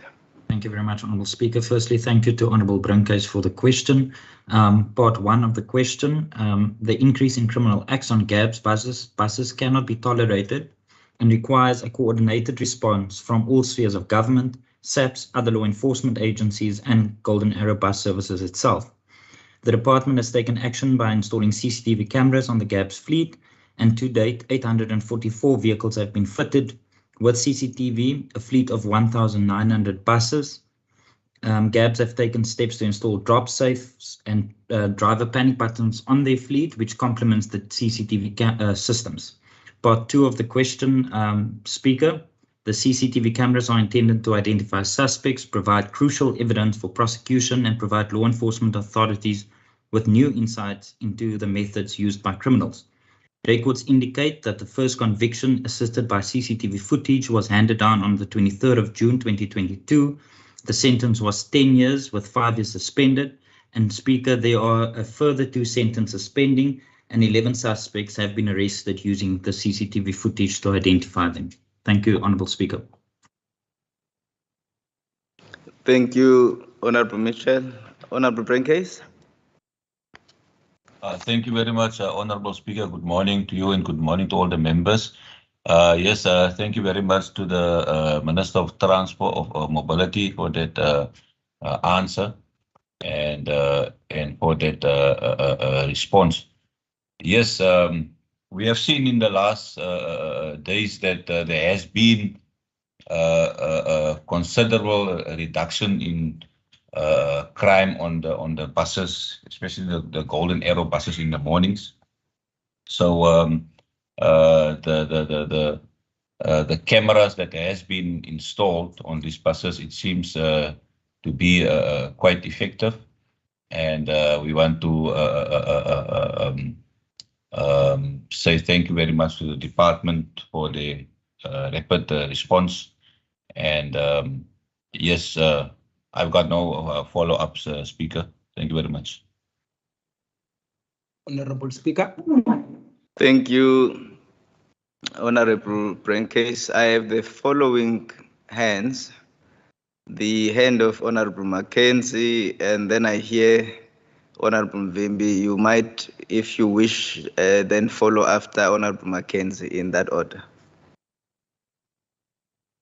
Thanks, Honorable Thank you. Minister, do we use provincial funding for this program, or are we getting funding from national government for this program? Thank you. Was that a question, Honorable Mackenzie? Yes, sir. Did you not hear me, Speaker? We couldn't hear a word, sir. Let me just check again with the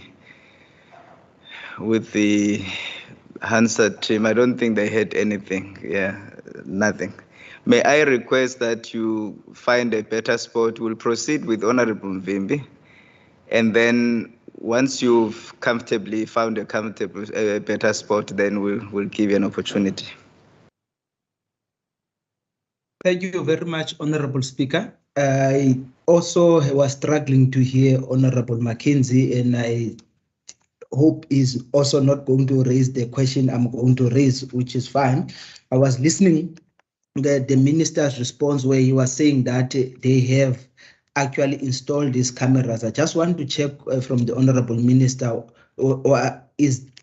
was this at the account of the 1.2 billion subsidy that is being given to Golden Arrow, or was it over and above that amount? Thank you, Honorable.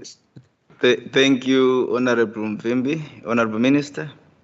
Thank you very much, Honorable Speaker, and thank you very much, Honorable Mvimbi. The 1.2 billion rand allocated to Golden Arrow gets transferred rand for rand for that subsidized commuter fares to Golden Arrow. If the Honorable Mvimbi recalls, last year when I tabled the budget, and in the previous years, the department has always made significant contributions to the safety of public infrastructure, and in this case, buses. To ensure that commuters are kept safe, but the amounts I will supply to the House. Thank you, Honourable Speaker. Thank you, Honourable Minister. Honourable Mackenzie, are you now in a better position? Covered, Chairperson. So you are covered. Thank you, Speaker. Covered, yeah. Oh, thank you, Honourable Mackenzie. Honourable Mackenzie. That's correct. We're on the same page. All right, that's fine. Now I wish to recognize Honorable Murray Akpare. Thank you very much, sir. My question is really not, I never pose catch you out questions. My question is meant to stabilize and to come with fresh ideas. Now, I wanted to ask the Minister, what is, when we look at the whole issue of taxi, which is also transport the regulations, do you think that passengers should have a bill of passenger rights? And do you think your department can come with legislation to this House that pass a bill on what are the rights of a passenger getting into a taxi, which will force taxis to conform because there's now a legal sanction, overcrowding, smoking in taxis, rude behavior, loud music in the taxis people don't like. There's a lot of things that cause discomfort to people in these taxis. Did you ever consider having a bill of rights for passengers? And then that bill of rights will be pasted in each taxi with phone numbers for any transgressions where the drivers can be reported. Thank you. Thank you, Akpare. Honourable Minister. Thank you very much, Honourable Speaker, and thank you very much to Honourable Marie for that question and for the suggestion and comments. I wholeheartedly agree with Honourable Marie, and I think that's something that as a department we can definitely look at, because ultimately as a government and as the Western Cape government, we need to ensure that we have safe, reliable public transport, and that is one of that could be one of the key contributors to that, or to achieve that. I just want to touch on the current legislation, and perhaps that's also Honourable Marie, perhaps for another question or a follow-up question in the future. But I know that the legislation provides for me as the provincial minister, Honourable Dagmore, to impose certain conditions before operating licenses are issued to operators, minibus taxi operators. So perhaps the legislation already covers for introduction of that very significant, and which I think is a very good proposal. But if not, that's definitely something I would be willing to look at. So thank you very much, Honourable Murray. Thank you, Speaker. Thank you, Honourable Minister. I wish to establish whether there are any other honourable members that wishes to ask a question. Or we are done. Thank you. Thank you, honourable members. That concludes question number 5. Thank you, Honourable Minister. I now recognize Honorable Minister Simas, the Minister of Infrastructure, to a question that is asked by Honorable Baku Force. Honorable the Chief Whip. Thank you, Speaker. Earlier indicated it was 3 ministers. Minister Simmons is one of those 3 ministers. I do know that Minister Simmons did communicate with the respective member. Whether the respective member has had an opportunity to look at the emails or not, I'm not sure, but I do know about Minister Simmons' indication that he will not be in the House today and request that that question is held over. Thank you. Yes. Thank you, Madam Acting Chief Whip. That is noted, and of course it was shared with the House. Duly noted. The next question is the question that is question number 7. Can we just again refresh the memory of all members? The questions that have been requested to stand over vis-a-vis the questions that will proceed. We also don't have much time now. We're almost at the tail end of the question. Table staff, please.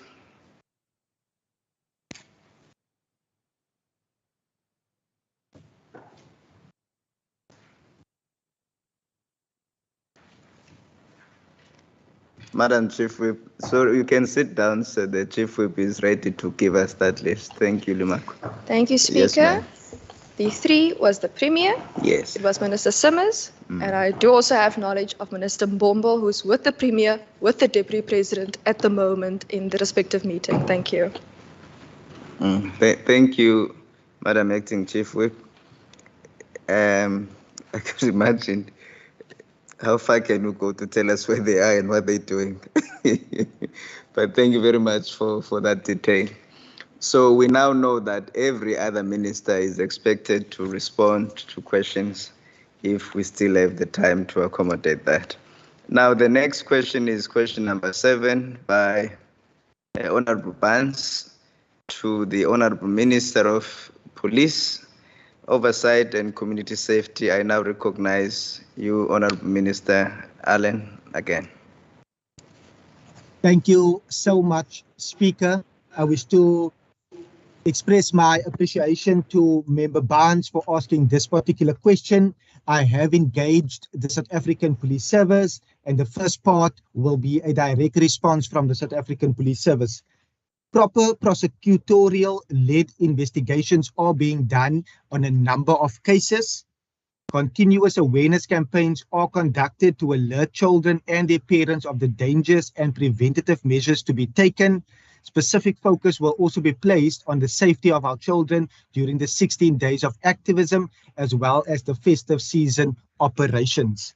Having stated that, Speaker, we further note that in our role, in terms of our oversight mandate and where we are working with various stakeholders, we are very specific in highlighting the role and the preventative measures that should be taken.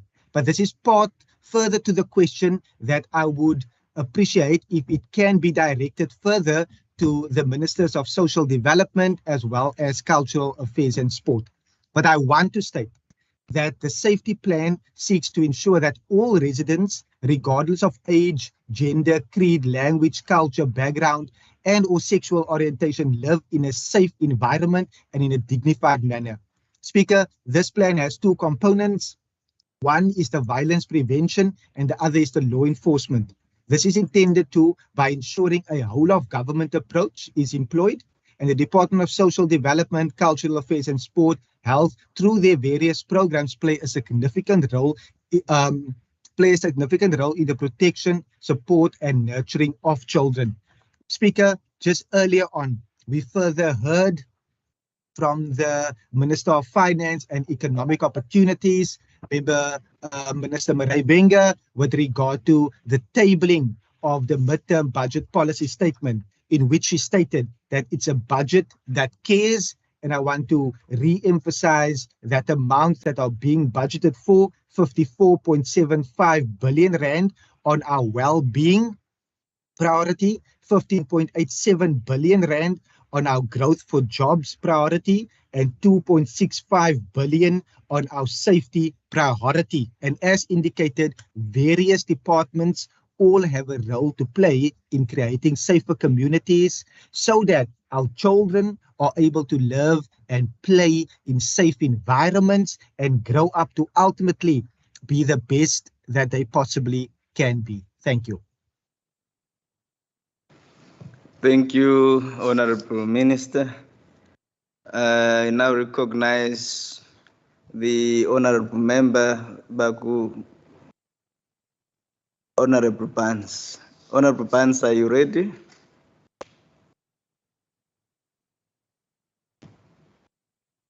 All right. Are there other honorable members who wish to participate in the question? All right, none. Thank you, Honorable Minister. We now conclude with question number 7. We move to question number 9 by Honorable Christians, who is here with us in the House, to the Honorable Minister of Police Oversight and Community Safety. I now recognize the Honorable Minister.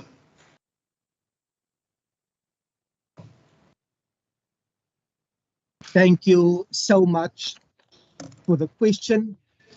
The question that was posed by Member Christians was with regard to whether LEAP officers are a preventative or a reactive measure to combat crime in the hotspots in the city of Cape Town. I want to state categorically once again that the Western Cape Safety Plan objective is to reduce murders by 50% in 2029. The Law Enforcement Advancement Plan was established as one of the safety plan's key interventions to combat crime. This intervention allows for proactive deployment of LEAP officers to the predetermined crime hotspots. So it's definitely to be taken in a proactive and not a reactionary point of view to combat crime. Thank you. Thank you, Honorable Minister. I now recognize the Honorable Member Christians. Thank you, Speaker. And I know, Minister, thank you for that answer. I know that the LEAP officers do make a difference, but please explain to me the increase in crime, especially contact crimes in the Western Cape. Is the LEAP officers playing a role there? Because, you know, we know that the government's talking about reducing the murder rate by 50%. But now it seems to me that other crime is out of hand, 21.5% of crime increase when it comes to contact crimes. Thank you, Speaker. Thank you so much. Thank you, Honorable Christians.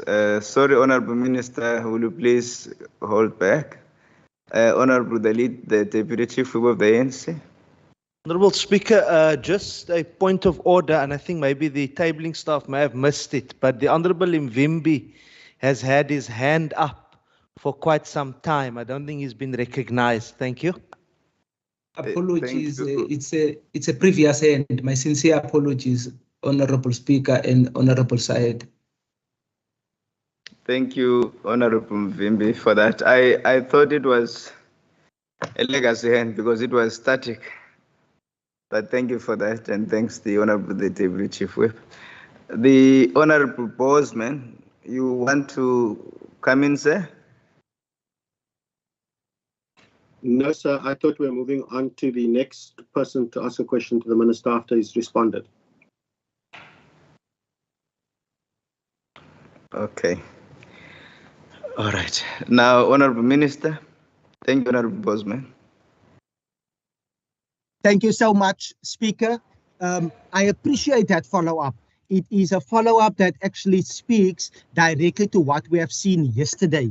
Speaker, based on the latest crime stats, we have noted on the one hand an encouraging amount of precincts where LEAP officers are deployed, where we have seen a reduction in contact crime, even in murders. So that is welcome on the one hand.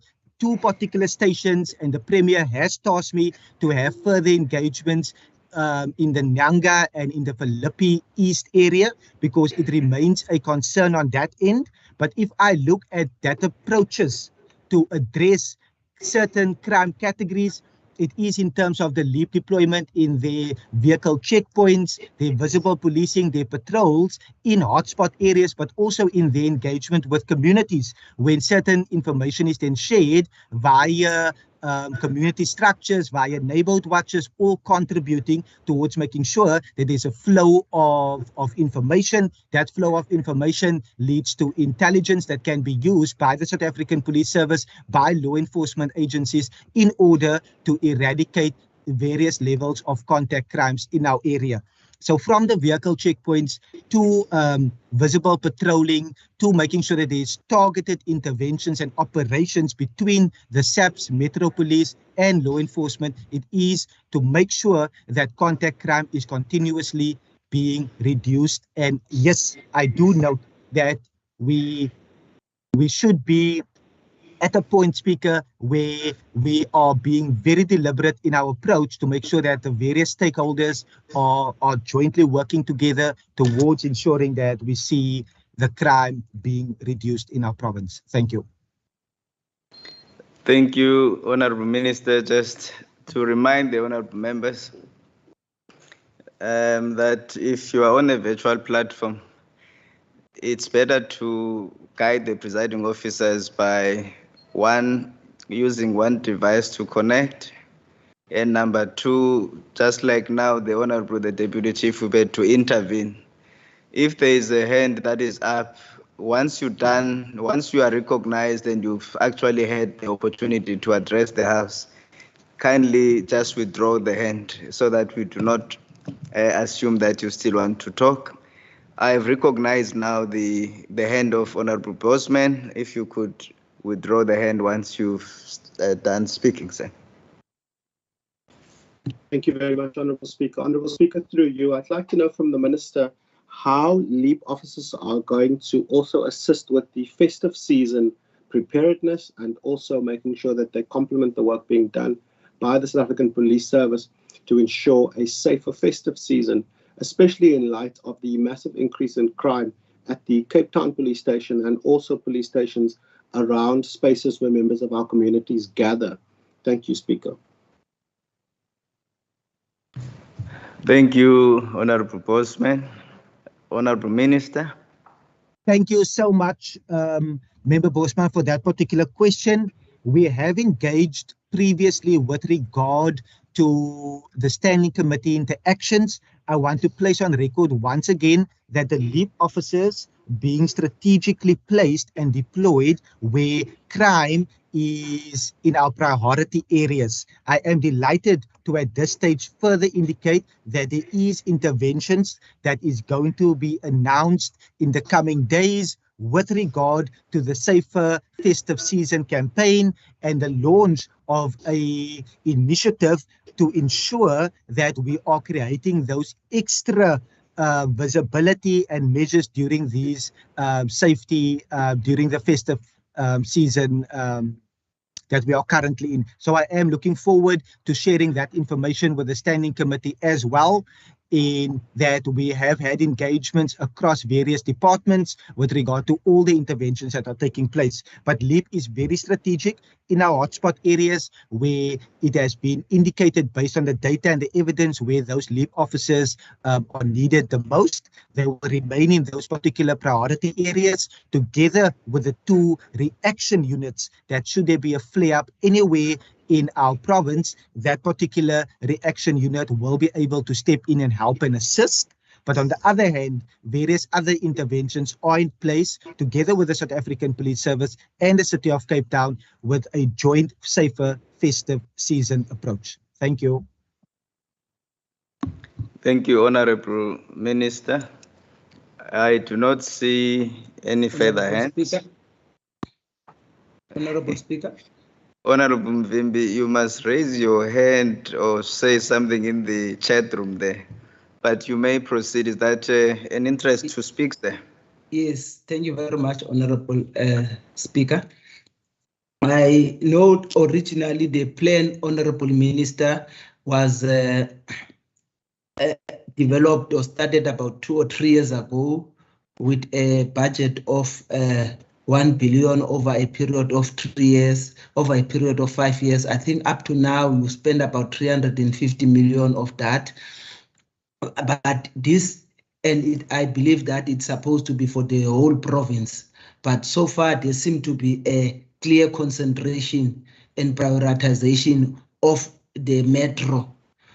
And I just want to check then that, because I believe that the province has got 6 district areas, including the metro, and there has been nothing that has been done outside of the metro. I just have you mentioned that there are also priority areas. You deploy these people in these priority areas. Now, how do you identify these priority areas? Are the areas outside of the metro not your priority areas? Thank you, Honorable Mvimbi. I recognize the Honorable Minister. Thank you so much for that particular question. We have been very clear, Speaker, through you, with regard to the Western Cape Safety Plan. The priority areas have been identified based on the data. That data has been visible and public across various platforms. It is in line with regard to the crime stats that are released by the South African Police Service. So the priority areas that have been identified as the murder hotspot areas are located in the city of Cape Town, and that is where the LEAP officers are deployed in order to see a reduction in the murder rate in those particular priority areas. We will never, Speaker, forget about our rural areas. We have activated K9 units because we have seen, Speaker, a reduction of K9 units in the South African Police Service since 2018 by 27%. We have then stepped up in order to ensure that we are able to launch K9 units outside of the city of Cape Town. We have launched reaction units outside of the city of Cape Town. We have provided funding to various districts, and each and every district, there's 5 districts outside of the city of Cape Town, they are receiving funding from the department based on the district safety plan. The district safety plan will be specific to a particular district. For example, when we are in the West Coast area, in their district safety plan, funding is allocated so that plans are implemented in that particular area. In the Overstrand and in the Overberg area, there's also a K9 unit together with the reaction unit that we have launched. And most definitely, it is never that nothing has been done. We have done amazing work, and I'm proud of the work that various municipalities are doing together with district municipalities in partnership with the Department of Community Safety towards making sure that the districts are never forgotten. I have just over the last 3 months concluded 4 of the rural safety summits, and the very last one will be in early next year, which will happen in the Central Karoo area.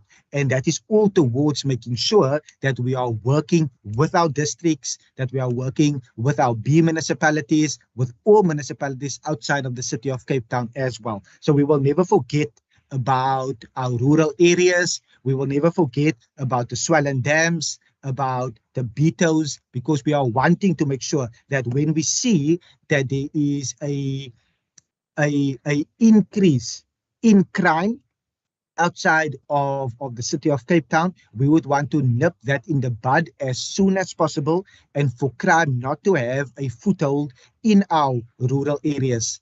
In the Cape Winelands, from the West Coast to the Garden Route, we are playing an active role in the safety space by not only making funding available, but also making sure that we are fostering those working relationships towards reducing the murder rate together with a number of contact categories. Thank you, Honorable Minister. Honorable members, are there any further questions by the honorable members? If none, that concludes question number 9.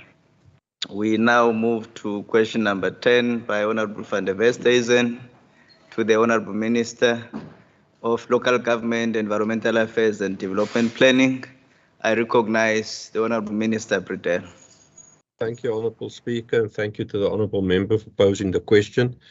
The province has not identified nature reserves for acquisition from sun parks, nor has nature reserves to be relinquished under the provincial government to the care of the national government or sun parks in a possible land swap been identified. The part 2 and 3 of the question, the National Department of Forestry, Fisheries and Environment, DEF, has established a task team that is representative of all the provinces to investigate the rationalization of the protected areas estate management. Despite the task team being formed more than 2 years ago, there has been little to no progress in this regard. I thank you. Thank you very much, Minister Bradell. Honourable questions? Any follow-up? Sorry, are we on question 9? Oh, Van der Westhuizen, my apologies. Over to you. Agbare young speaker, deur u aan Minister Bradell. Minister, die moontlike ruil van natuurreservate sover my kennis strek, die eerste keer geopper deur die nasionale minister vir omgewingsake, Minister Barbara Creecy, tydens 'n debat in die Nasionale Raad vir Provinsies. Kan u dalk sê wat sy in gedagte gehad het toe sy hierdie moontlikheid geopper het? Wat dink u sou haar doel hiermee gewees het? En wat was haar of haar amptenare se reaksie sedertdien? Dankie. Thank you very much, Minister. Honourable Chair, it's very difficult to debate or to discuss what other people think. I think that the possibility is that obviously we manage a lot of land on their behalf, and we will rather have that land within our asset register or the register of Cape Nature. But the investigation is ongoing. I also think that from a national perspective, they wanted to look at the land that is available for especially tourism market, but obviously it's a lengthy discussion, it's a difficult discussion, because we has managed in this province to increase our tourism revenue by over 30%. So we want to continue on that, but for that you need to have the assets to invest in. It's an ongoing debate with national government. There's also the pressure between forestry, fishery and environment, and then the Department of Public Works, who is the custodian of the land at the end of the day. And to dismantle all of these pieces of land, it's important to understand that if there's no contract between fishery, forestry and environment, then the landowner is Public Works, and we must then negotiate with Minister De Lille on a couple of pieces of land. We've presented all the vacant land, pieces of land, to Minister De Lille to try and fast track and to try and to put pressure on the task team to do their work so that we can take this forward. Thank you.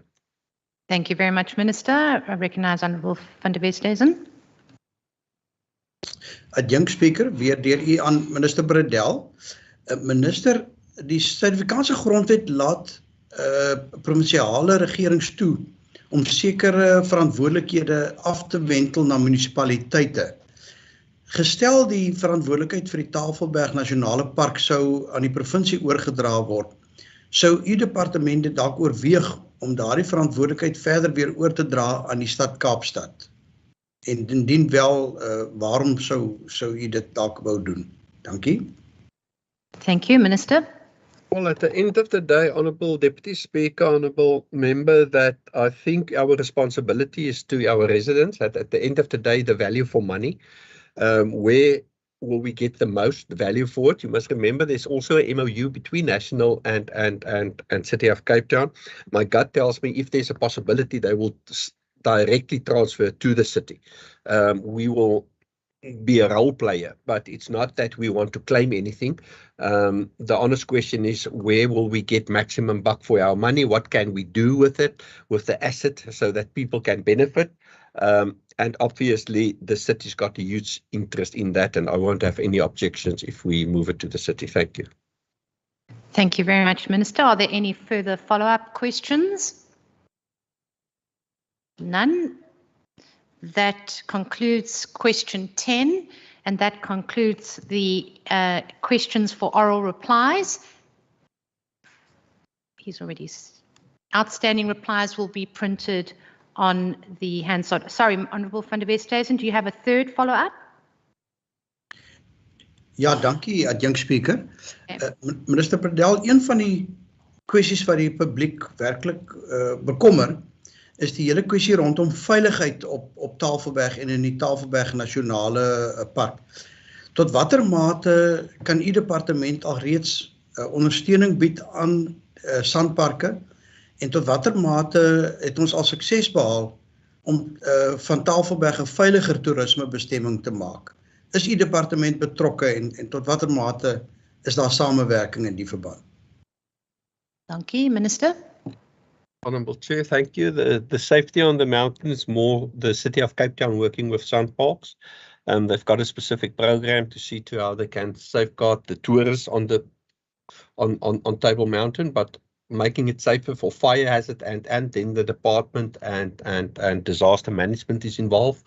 So we've got very close relationships working with the teams within the Table Mountain range, and we will keep on building on that relationship. I think it's an important relationship, but at the end of the day, again, I think that we can utilize the asset better. Thank you. Thank you, Akhbar Minister. Honourable van der Westhuizen, your final question, if you'd like to do any further follow-ups. Thank you. I'll step down. Thank you very much. I see no further hands. That does conclude then the questions for oral replies. Any outstanding replies will be printed on Hansard. Honourable members, we will now move over to statements by members in terms of Rule 145. And just to remind our members, for 2 minutes as an opportunity for you, I now recognise the Democratic Alliance. Thank you very much, Deputy Speaker. Deputy Speaker, the Western Cape has experienced an average growth rate of 17,901 learners entering our education system over the past 5 years. This means as of this year, there were 117,080 learners being taught in our schools. With more learners seeking our quality education, the demand for capacity naturally increases. Owing to this demand, the Western Cape Education Department has announced that it would be constructing an additional 842 classrooms in the current financial year, which far exceeds the construction of 212 classrooms last year. In doing so, it will provide at least 26,000 places for learners. It also means that the Western Cape's groundbreaking initiative will be almost 70% larger than the 499 classrooms, which Gauteng announced it will construct at the beginning of the year. Thanks to the 830 million increase in the WCED's infrastructure budget this year, it means that 164 classrooms have already been built. A further 510 classrooms are planned for completion by January 2023, with the remaining 168 by March 2023. Coupled to the extra 1,143 teachers being appointed to start in the new academic year, the construction of these classrooms is crucial to sustaining our learning efforts. The DA in the Western Cape welcomes and congratulates the hard work which the department does on a daily basis, and we look forward to this infrastructure allowing the province to continue to provide quality education to all learners. I thank you. Thank you very much, Honourable Member. I now recognise the African National Congress.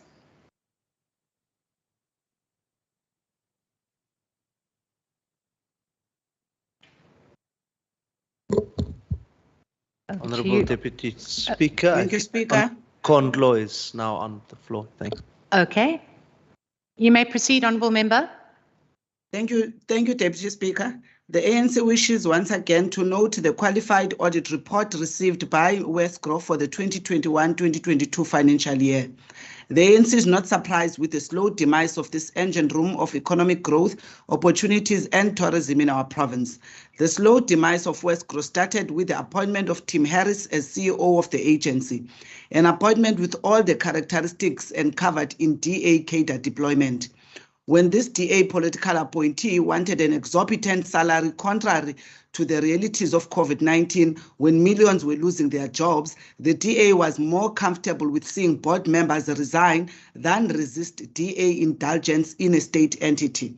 When the ANC was governing the Western Cape, one of our focus areas for Westgro was that we used the entity to promote trade, tourism, and to access the West Coast of Africa region in particular. ECOWAS remains one of the most strategic economic regions in our continent. Only recently has Westgro redirected their attention to the African market. While we continue to welcome visitors from North America and Europe, we must note the myopic view that this provincial government has had in only focusing on these markets.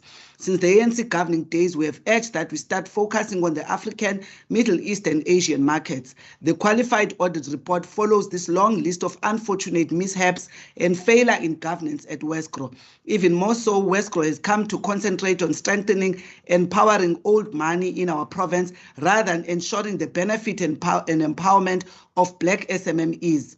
We urge the Western Cape provincial government to ensure good governance in Westgro and refrain from having what really amounts to a racist approach to tourism. In fact, maybe it is time that Westgro and its board in particular receives a session in diversity training. I thank you. Thank you very much, Honourable Member. I now recognise the EFF. Thank you, Deputy Speaker.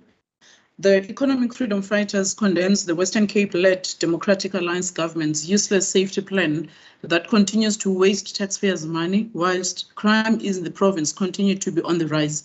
In the financial year alone, this government availed more than 400 million for purposes of law enforcement advancement plan, which is LIP, which was intended to fight crime in the province.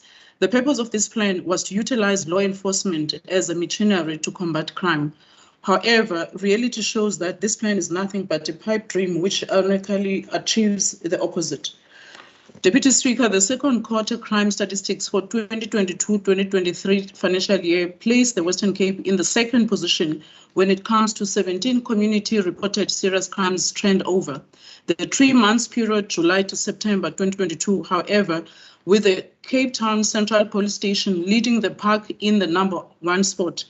Western Cape continues to experience a high number of contact crime in the country, with Nyanga leading the rest as number 1 spot, followed by Mfuleni 3rd place and Harare wrapping up to the top 10 of townships in the country with high level of contact crime. Another concerning issue is the rise of sexual crime incidents in the province, which includes sexual offences, sexual assault and rape. There is a shocking increase in these crimes when one compares this to the previous financial year in the same period of July to September, with the sexual offences increasing from more than 1,400 incidences to more than 1,800 incidents. Similarly, Deputy Speaker, cases of rape also increased, with most incidents experienced in townships such as Delft and Harare, whilst Mitchells Plain and Manenberg lead the whole country when it comes to sexual assault cases. This is evident, Deputy Speaker, that law enforcement remains useless, and instead of tackling and combating crime, they are busy focusing on evictions of poor people, informal settlement, and terrorizing homeless people within the city. I thank you, Deputy Speaker. Thank you very much, Honourable Member. I now recognise the DA. Thank you, Deputy Speaker. Honourable members, the 2-day taxi minibus shutdown at the beginning of this week came as the Western Cape Department of Mobility had to make the difficult decision to suspend the Blue Dot taxi program. Although the department would prefer to continue with the program, it is unfortunate that this must come to an end, as Minister Dalen Mitchell has stated, due to the lack of funding. Honourable Deputy Speaker, the DA supports Santaco's right to protest, but we strongly condemn the kind of strike action that is violent and have an impediment to economic activity. The Western Cape taxi bus service suffers the daily loss of 9 million due to the shutdown, but the local economy and the direct impact on the commuters of this province is far worse and immeasurable. Honourable Deputy Speaker, the people of this province cannot be held to ransom by criminal elements within the taxi industry.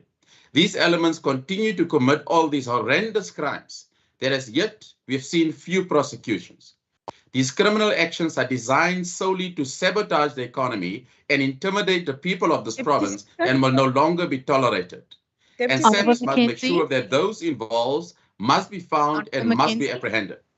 The DA in this House has now called on the National Prosecuting Authority and the Minister of Justice, Ronald Lamola, to take into consideration the establishment of a specialized prosecuting unit that will be responsible for prosecuting acts of violence and destruction of public infrastructure. The Standing Committee of Transport of all political parties were also united in the condemnation of these violent crimes committed by individuals in the taxi industry. To ensure those are accountable for lawlessness, they must be brought to justice, and we will work together to achieve this. I thank you. Thank you very much, Honourable Mackenzie, but I'm sure you're going to be devastated to see that we actually didn't see you because your phone was in front of your face. So we heard you clearly, but unfortunately on record, you were behind a telephone. But no problem. I know that Honourable Maseko wanted to alert you in time, but it is on record, so not a problem. Thank you very much. We now recognise Good. Just Honourable Speaker. 1 minute, Honourable Member. Honourable Said. Well, Deputy Speaker, can the technical team just assist Member Baku Foss? I know she's been having troubles to log in. Can the team please just assist her? Thank you very much. Thank you very much. If IT can assist. Thank you. Over to you, to the Good Party. Honourable Speaker, the funding for the Western Cape government made available to combat the increase of crime in rural communities is a complete joke.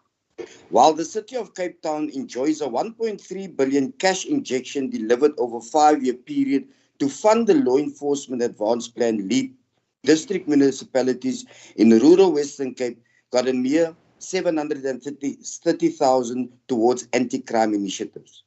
We need to ask ourselves, how is this possible? Practically, the Provincial Department of Community Safety and Police Oversight held safety summits as the all-in-all to strengthen rural security. But considering that they are planning on having their 3rd summit so far, and we are almost in the final stretch of this political term, it can well be established that this department and the provincial government do not care about the protection of our rural communities. The MEC confirmed in this House that there has been a constant shift in crime operations moving to rural communities, and they have noted a 28% escalation to this effect. We ask ourselves what this government is doing to counter the opportunistic escalations. The answer, a menial budget of 730,000 to save lives and livelihoods. In comparison to the city of Cape Town, where the DA's glorified sheriff gets shiny new toys when he barks loud enough, the answer to rural safety is a talk show. Speaker, if one should read the MEC's response to yesterday's crime stats, it is revolting. The focus again is solely placed on the city, whereas murder increased in the province by 3.9% in comparison to last year. No solutions for our rural counterparts, no plan, no resources. Instead, we use taxpayers' money to fund crime reduction in the crown jewel of the DA, the city. This at the expense of people who are suffering just as much from murder, rape, robberies, brutality, and community unrest. Thank you very much. Thank you very much, Honourable Member. Before we proceed to the ACDP, I would just like to interject as my right of presiding officer to welcome the new Honourable Member, Honourable Isaac Mbulelo, Honourable Member Mbulelo Seleko. My problem, apologies there, I wrote it wrong, Honourable Seleko. Very warm welcome to this House, and I wish you all the best in your job and your mandate as an Honourable Member of the Western Cape Provincial Parliament. Wishing you all the best.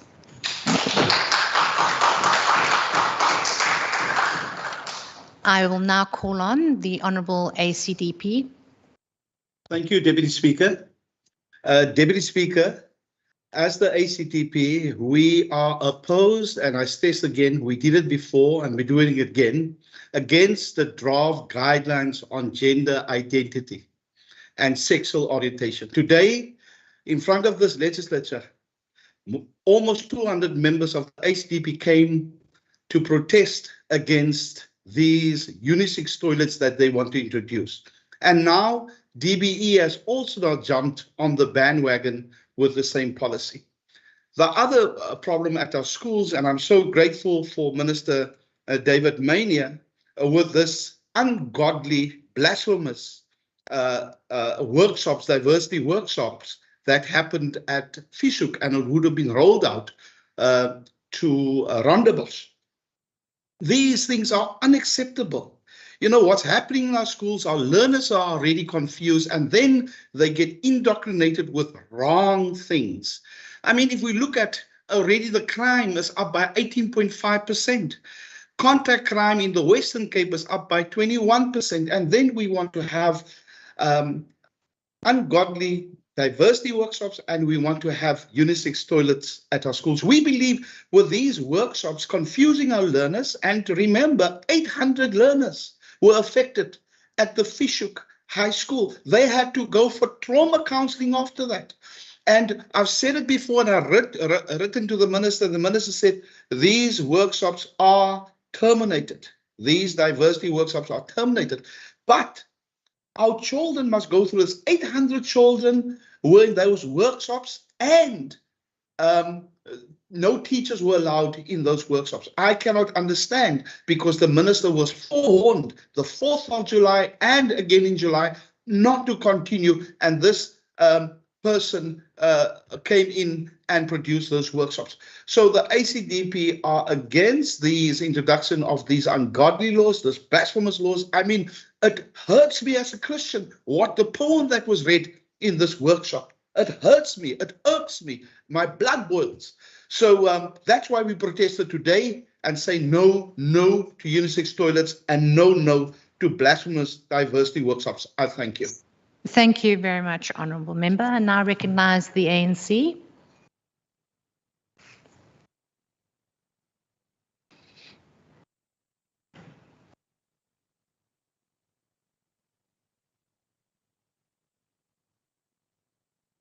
Honourable. Who doesn't seem to be. Okay, can I just check if Honourable Baku Force is able to hear us?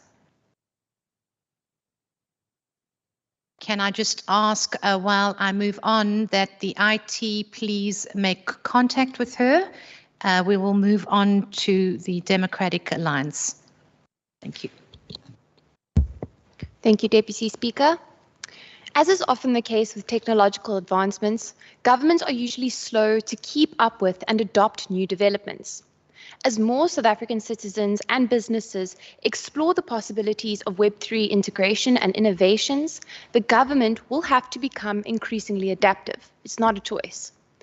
Of course, the Western Cape government is already paving its way in this front. In July, Wesco launched a game on the popular online gaming platform Roblox Metaverse, allowing users to experience Table Mountain virtually. The game has already been a massive success with 88,000 views, 30,000 clicks, 84% approval rating, and an average game time of 10 minutes, which is 10 times that of the Roblox average. Speaker, the pioneer of change, particularly in the tech industry, is the private sector, as it should be. And our role in government should always be to support and enable this. Testament to this is that Pick n Pay recently announced that it would be adopting Bitcoin Lightning payments at 29 of its stores. This is historic. This further took place during the same week that Cape Town hosted the 2-day Africa FinTech Summit for the very first time, which was touted as being the most successful summit that the FinTech Summit has had to date. I further want to note that I'm very glad some of our standing committees from Finance and Economic Opportunities joined us as we attended this summit, helping to ensure that we do keep a pace with innovation.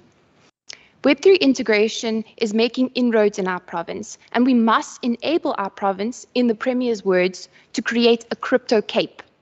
That is why national and subnational governments, as well as their entities, must move quickly to support this and be adaptive.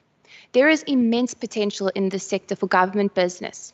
Blockchain, for example, has the potential to disrupt and improve SCM processes, recording title deeds through its decentralized and transparent ledgers.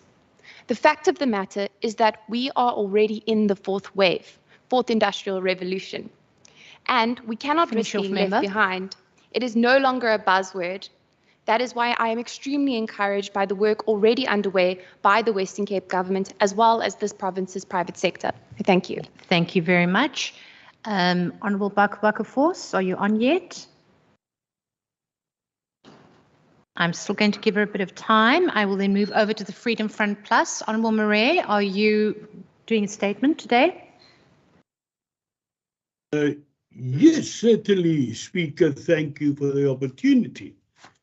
The Freedom Front Plus wish to announce with great elation the result of a by-election yesterday in Groot Drakenstein, Ward 17.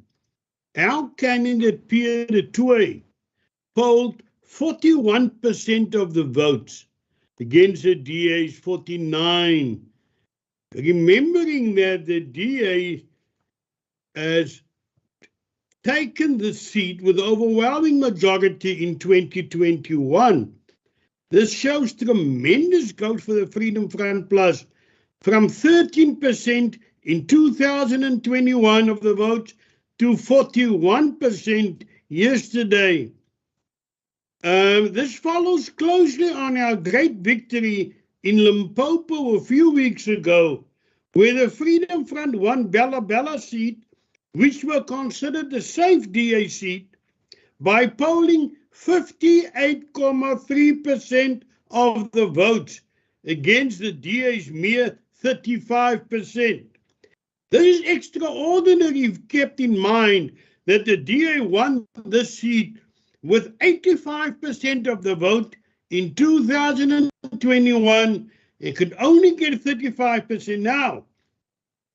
We therefore wish to thank the voters for their continued support for the Freedom Front and look with great expectations to 2024, when a new co-government scenario may present itself and emerge, because the era of majority rule is fading rapidly. Thank you, voters, for your confidence in the Freedom Front. Shame. Honourable Member, thank you very much. Honourable Member, what's your point of order? I just want the Democratic Alliance, you don't mention all the other wards across the country won by the Democratic Alliance. Honourable Plato, that's not a point of order. Honourable Order. Congratulations, Member. Order. Honourable Bakafors, are you online? I don't know. Honourable Deputy Speaker. Yes, who am I referring to? Is Honourable Lulama Mvimbi. Yes. Yes, I will be reading the statement by the African National Congress. All right, 1 minute, Honourable Mvimbi. I will allow it, but in terms of Rule 145(3), usually we don't, but as a presiding officer, I will give you that permission to read it on behalf of Honourable Bakafors. You may proceed. Thank you very much, Honourable Deputy Speaker, for your discretion. Honourable Deputy Speaker, the month of November marks the beginning of the 16 days of activism against gender-based violence under the theme of Unite, Activism to End Violence Against Women and Girls. Masingena kule nyanga ndifuna sithathe elithuba sikhumbule onke amaxhoba athi adlwengulwa abulawa ngamadoda, kuquka uGamuchirai Madzimbo, Dimpho Skelenge, Nomaphelo Sifuba, Oyinene Mrhotyana nabanye abaninzi. Iinkcukacha manani ebezikhutshwe ngamapolisa zibonisa ukuba amaxhoba athe adlwengulwa phakathi kuka-April noJuni 2022 ame ku-1,115 babantu. Lo ngumcelimngeni odinga ubambiswano kurhulumente kazwelonke namaphondo kwakunye nomasipala basebenzisane noluntu. Ukusukela ngo-2019 oko bendisenza isimemo kulo rhulumente wephondo ukuba makunyuswe amanani wee-trauma centers kwakunye nee-safe houses for women and children. Endaweni yoko lo rhulumente wentshona koloni ubonisa ukungakhathali ngokuba usuke wavala amaziko afana nekhaya mnandi women and children safe house awayethembisile ngaphambili ukubancedisa ukuze bafumane inkxaso karhulumente. I wish to take this opportunity to commend President Cyril Ramaphosa and his government for successfully hosting the second presidential summit on gender-based violence and femicide. National government has made steady progress in the fight against GBV since the last summit, including upgrading of 83 courts into sexual offense courts, establishing GBV shelters in 45 out of 52 districts across the country, mainstreaming gender issues to be included in the budget. In January, 3 key pieces of legislation were signed into law, namely the Criminal Law, Sexual Offences and Related Matters Amendment Act, the Criminal and Related Matters Amendment Act, and Domestic Violence Amendment Act. Urhulumente wethu kudingeka enze lukhulu ukulwa nalo mcelimngeni we-GBF ukusukela ukuquka ukumamela zonke izikhalazo bezivelise kule ndibano yokugqibela ebibizwe ngumongameli. Thank you very much, Honorable Deputy Thank you very much, Honourable Vimbi. Honourable Sayed. Honourable Deputy Speaker, I rise not on a point of order, but to thank you for your indulgence, Honourable Deputy Speaker, for letting Member Mvimbi do the statement. Thank you very much. Deputy Thank you very Speaker. much. Much appreciated. Thank you. I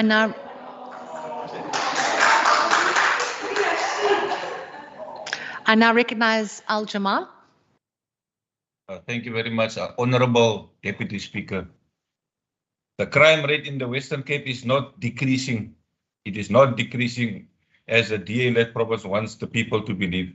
The latest quarterly crime stats are no different to that of August 2022, that the report on crime in the province, stats report on the crime in the province. This province must stop fooling the people that it is managing crime effectively. The Western Cape is the second province with the highest number of recorded murders. Delft and Nyanga are almost the top 4 stations with the highest reported rape and murder cases. Earlier this week, a kidnapping of a teenage girl took place from her father's tuck shop. We have hardly recovered from 8-year-old Abira's kidnapping. Thanks God for a safe return. We need this provincial government to be focused on the crisis in our communities and how to solve it, and not waste resources on measures to have the province policing powers devolved. These calls are nothing more than a political tool by the DA. Or is this DA-run province playing with the lives of people on the Cape Flats and in the townships? The areas previously identified as hotspots remain the same.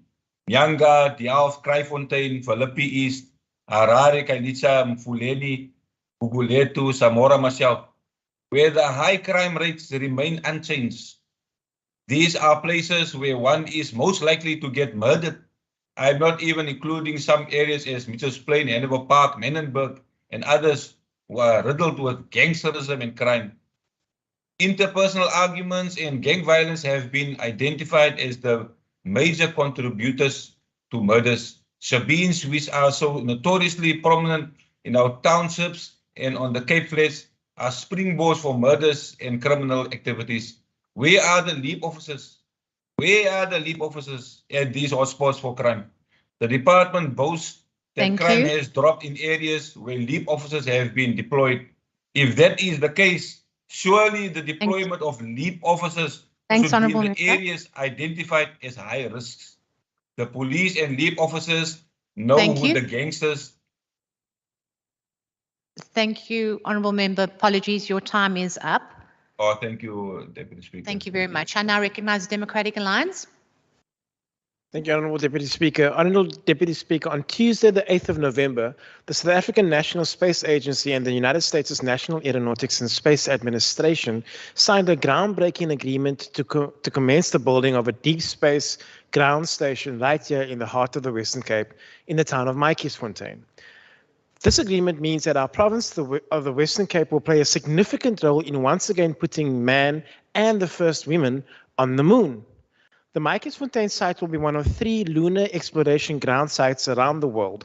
This project's 18 to 24 meter communication antennae will ensure near continuous connectivity between astronauts on NASA's Artemis spacecraft and those who will work around the lunar surface. The DA in the Western Cape is over the moon with this agreement and the investment into the province's space technology economy. This venture will not only make massive leaps in expanding space science in the province, but will also foster interest in this field within the local Central Karoo region. In addition to this, the program is expected to be a valuable boost into the Maatjiesfontein and Central Karoo economy by attracting new visitors and contributing to job creation efforts. Premier Alan Wimby said that the project has the potential to launch the Western Cape government's skills development drive beyond the limits of Earth. The location of the lunar exploration ground site in the province is therefore further proof that our province is open for business, not just locally, not just internationally, but to infinity and beyond. Thank you very much.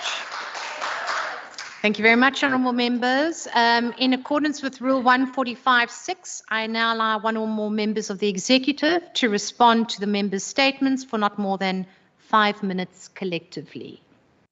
I recognise Honourable Minister Wenger. Thank you, Deputy Speaker. I would like to respond to the member statement by Honourable Nkondlo. I think she'd be absolutely delighted to learn that Westgrow has so far this year participated in the ICCA chapter and knowledge exchange focused on business development in Africa. The Westgrow Convention Bureau attended the Spotlight to Africa Roadshow in Kenya, focusing on B2B markets, followed by a business event workshop and lead development in Kenya for business events. Westgrow exhibited at Magical Kenya.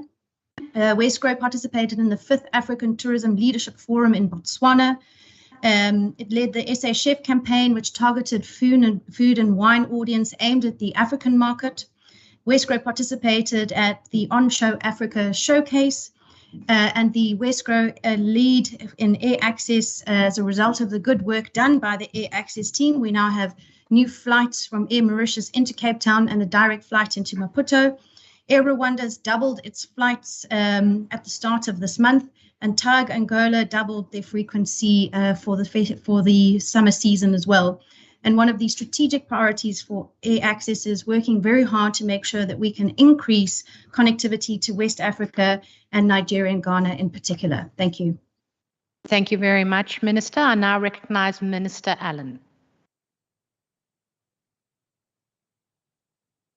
Thank you so much, Deputy Speaker. Deputy Speaker, Point of order, Honourable Deputy Speaker. 1 minute, Minister, please stop the clocks. Honourable Member, do you have a point of order? Yes, Honourable Deputy Speaker, I think in terms of the rules that you have quoted, where you allow executive members to respond, there's only one executive member that is allowed, and I think Honourable Wenger has already responded. Honourable Vimby, so I'll read the rule to you. In accordance with Rule 145.6, I now allow one or more members of the executive. So we are in line with the rules. I trust that's okay. We can proceed over to Honourable Minister Allen. Thank you so much, Deputy Speaker. Deputy Speaker, if I can be as clear as possible. Deputy Speaker, in our country, during the last quarter, we have seen that murders increased by 13.6% across our country. Deputy Speaker, we will never want to mince the stats because we have seen, yes, there was an increase in murders here in the Western Cape of 3.9%. However, where LEAP officers are deployed, we have seen a reduction across our priority areas. We would want to ensure that we continue doing everything in our power to make sure that our communities are safer. Deputy Speaker, if we consider where would our province have been if it was not for LEAP? And that's the question that I would want residents, together with members of this House, to realize that where would we have been in terms of our crime categories if it was not for LEAP? We have over our 151 SAP stations. In 2018, we had a figure, a granted establishment. We are now in 70% of those stations, less members. 70% of our stations has less members than what they had 5 years ago, Deputy Speaker. Where would we have been if it wasn't for LEAP officers contributing towards reducing crime? The AGU, that plays a huge role towards combating gangsterism, has a 38% vacancy rate in their granted establishment. Where would we have been, Deputy Speaker, if it wasn't for the extra boots on the ground? We have seen the K9 units in the South African Police Service being reduced by 27%. If it wasn't for LEAP officers, where would we have been? The murder state would have been so much worse here in our province, because even though there's increases in 8 of the provinces, there's increases. The Western Cape had the lowest increase, but that is nothing to boast about. We will never boast about a figure like that. We would want to be as real with residents.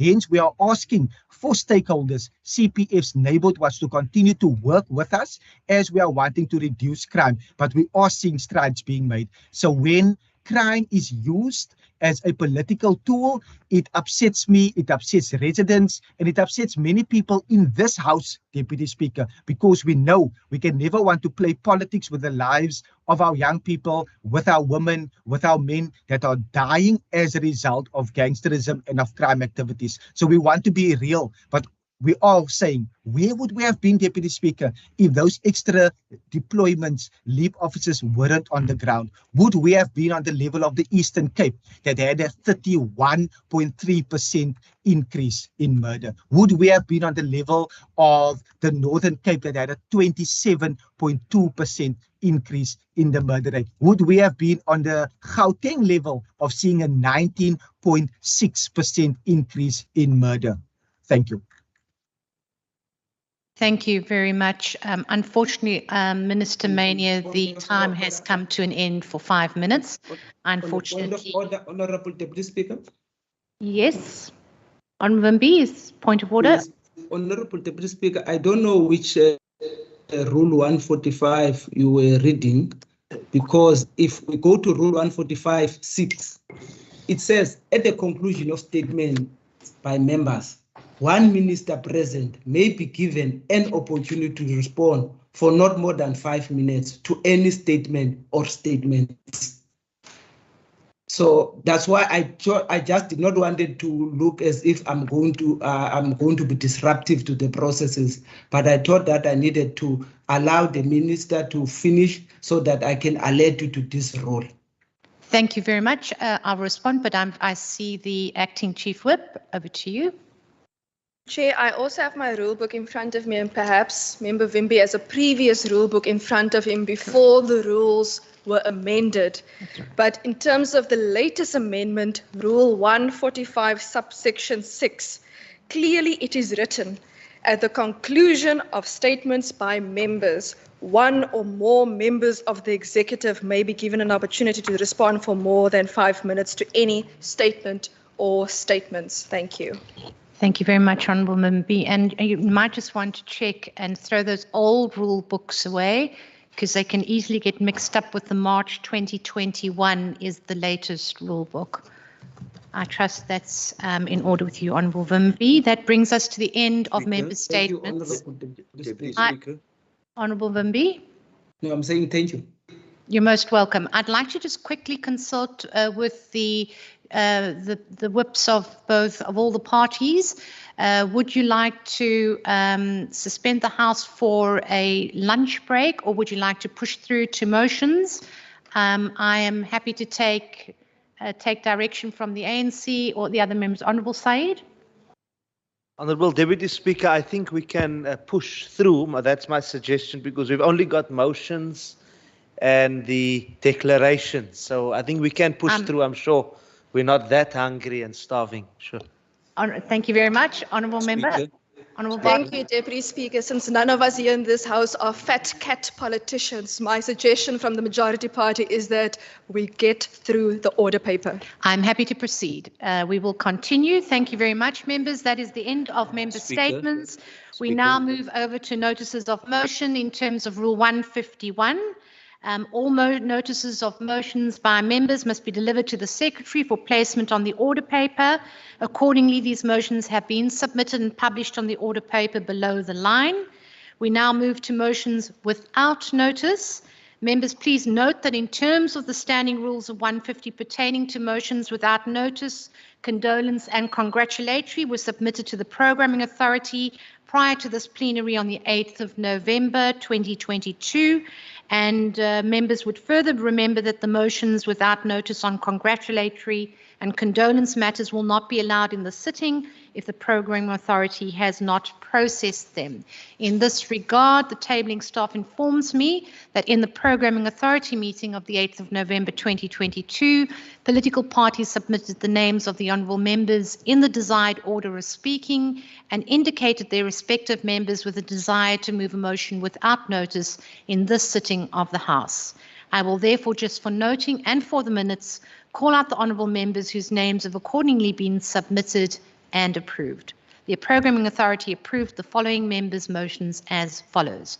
Honourable Murray, Honourable van der Westhuizen, Honourable America, Honourable Kaiser Philander, Honourable Bosman, Honourable Bosman, Honourable Bosman, Honourable Lecker, Honourable Karma, Honourable Dugmore, Honourable Karma, and Honourable Brinkhays. I now put the motions duly submitted and approved by the Programming Authority to the House. Are there any objections?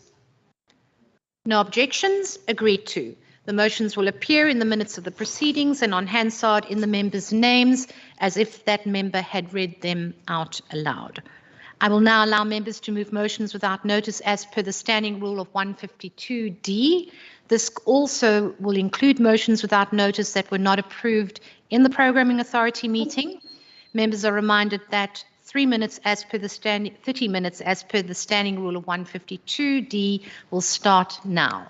According to my list, I now recognize Honourable Clergo. Sorry, Speaker, Deputy Speaker.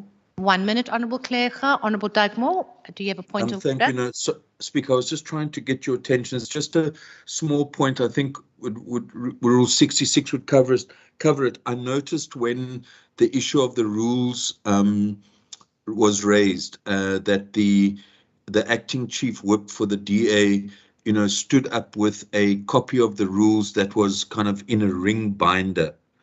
Now, I think many of us have actually been trying. Obviously there is an electronic version, but there is a serious problem, Deputy Speaker, in that when we have requested, printed copies of the rule book as amended, they simply don't seem to be available in the legislature. So I just wanted to use this opportunity to raise that because we shouldn't have a situation where the acting chief whip, is standing up, without a proper rule book. And I think all of us would like that.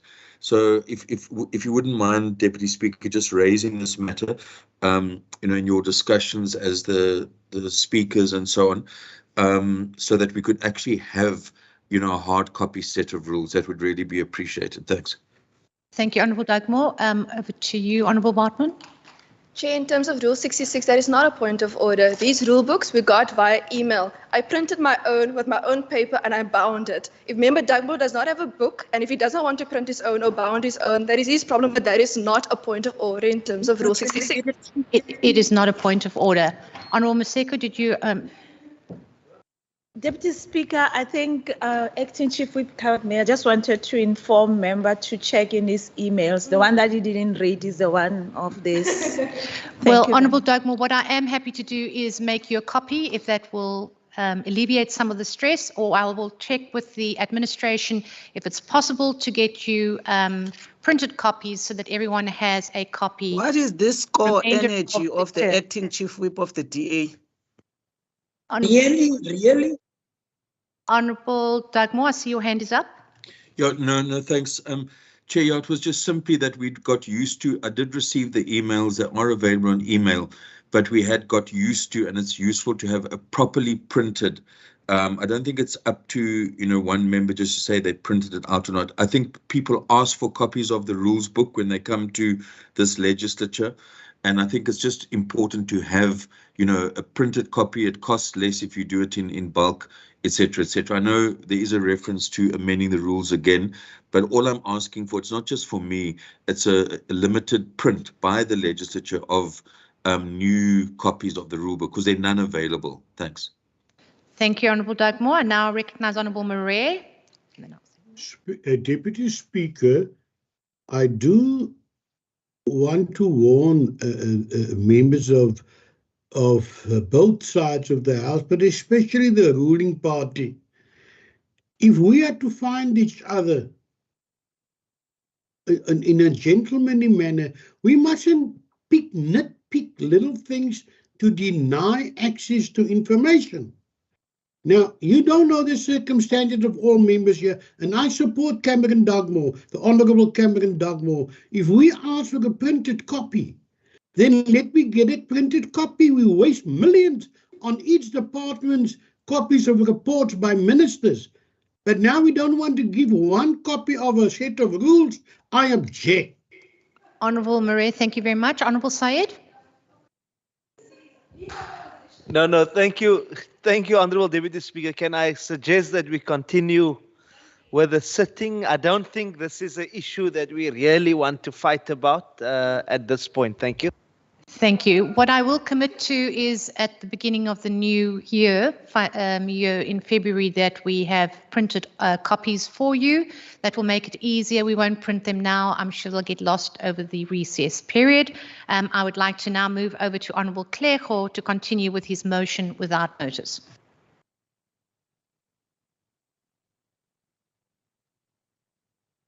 Deputy Speaker, sorry to interject. Member Clerk has put an apology, so he is not part and parcel of the sitting. Thank you.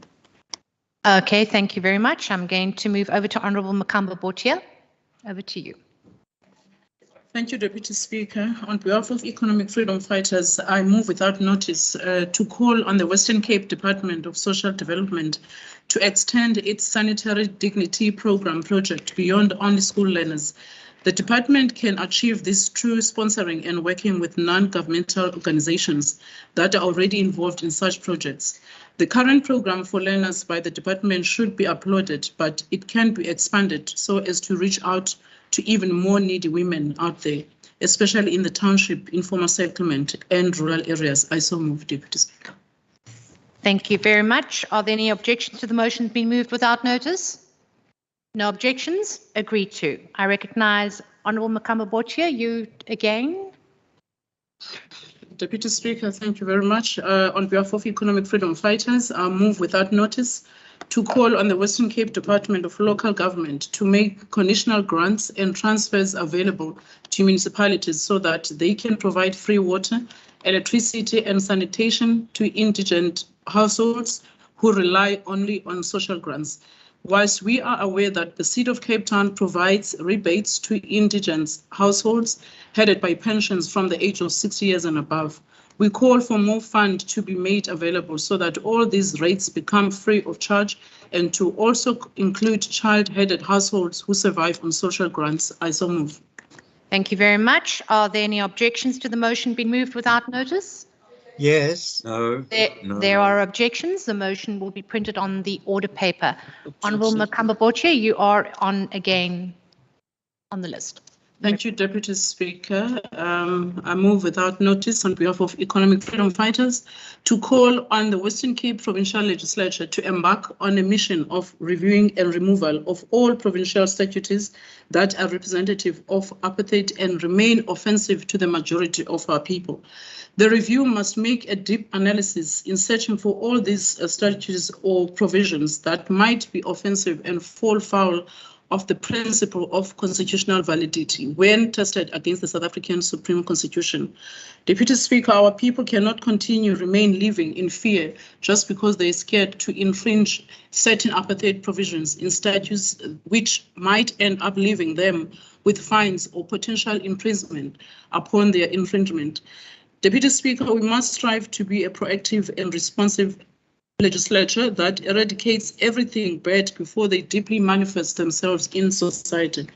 I so move, Deputy Speaker. Thank you very much. Are there any objections to the motion being moved without notice? There are objections. The motion will be printed on the order paper. God. Thank you very much. I now recognize Honourable Bosman. Thank you very much, Honourable Deputy Speaker. Deputy Speaker, on behalf of the Democratic Alliance, I move that the House notes the exceptional achievements of two of the Western Cape's finest actors who have exemplified the highest standards of our province's cultural sector and demonstrated their talent on the world stage. 11-year-old Caleb Payne was recently honoured with the Youth Artist Academy Award in the category of feature film, leading youth artist for his role in the 2021 film Good Life. This is the first time any South African has won this award and places Caleb in the auspicious company of previous winners such as Julia Roberts, Leonardo DiCaprio, and Zendaya. At the same time, renowned actress Kim Engelbrecht has been nominated for an International Emmy Award for her work on the locally produced series Reika, for which she has already won a SAFTA Award. We commend these artists from our province on their achievements and their representation of our country on the world stage, and we wish them well on their future endeavours. I so move. Thank you very much. Are there any objections to the motion being moved without notice? No objections. Agreed to. I now recognize Honourable Bartman. Thank you, Deputy Speaker.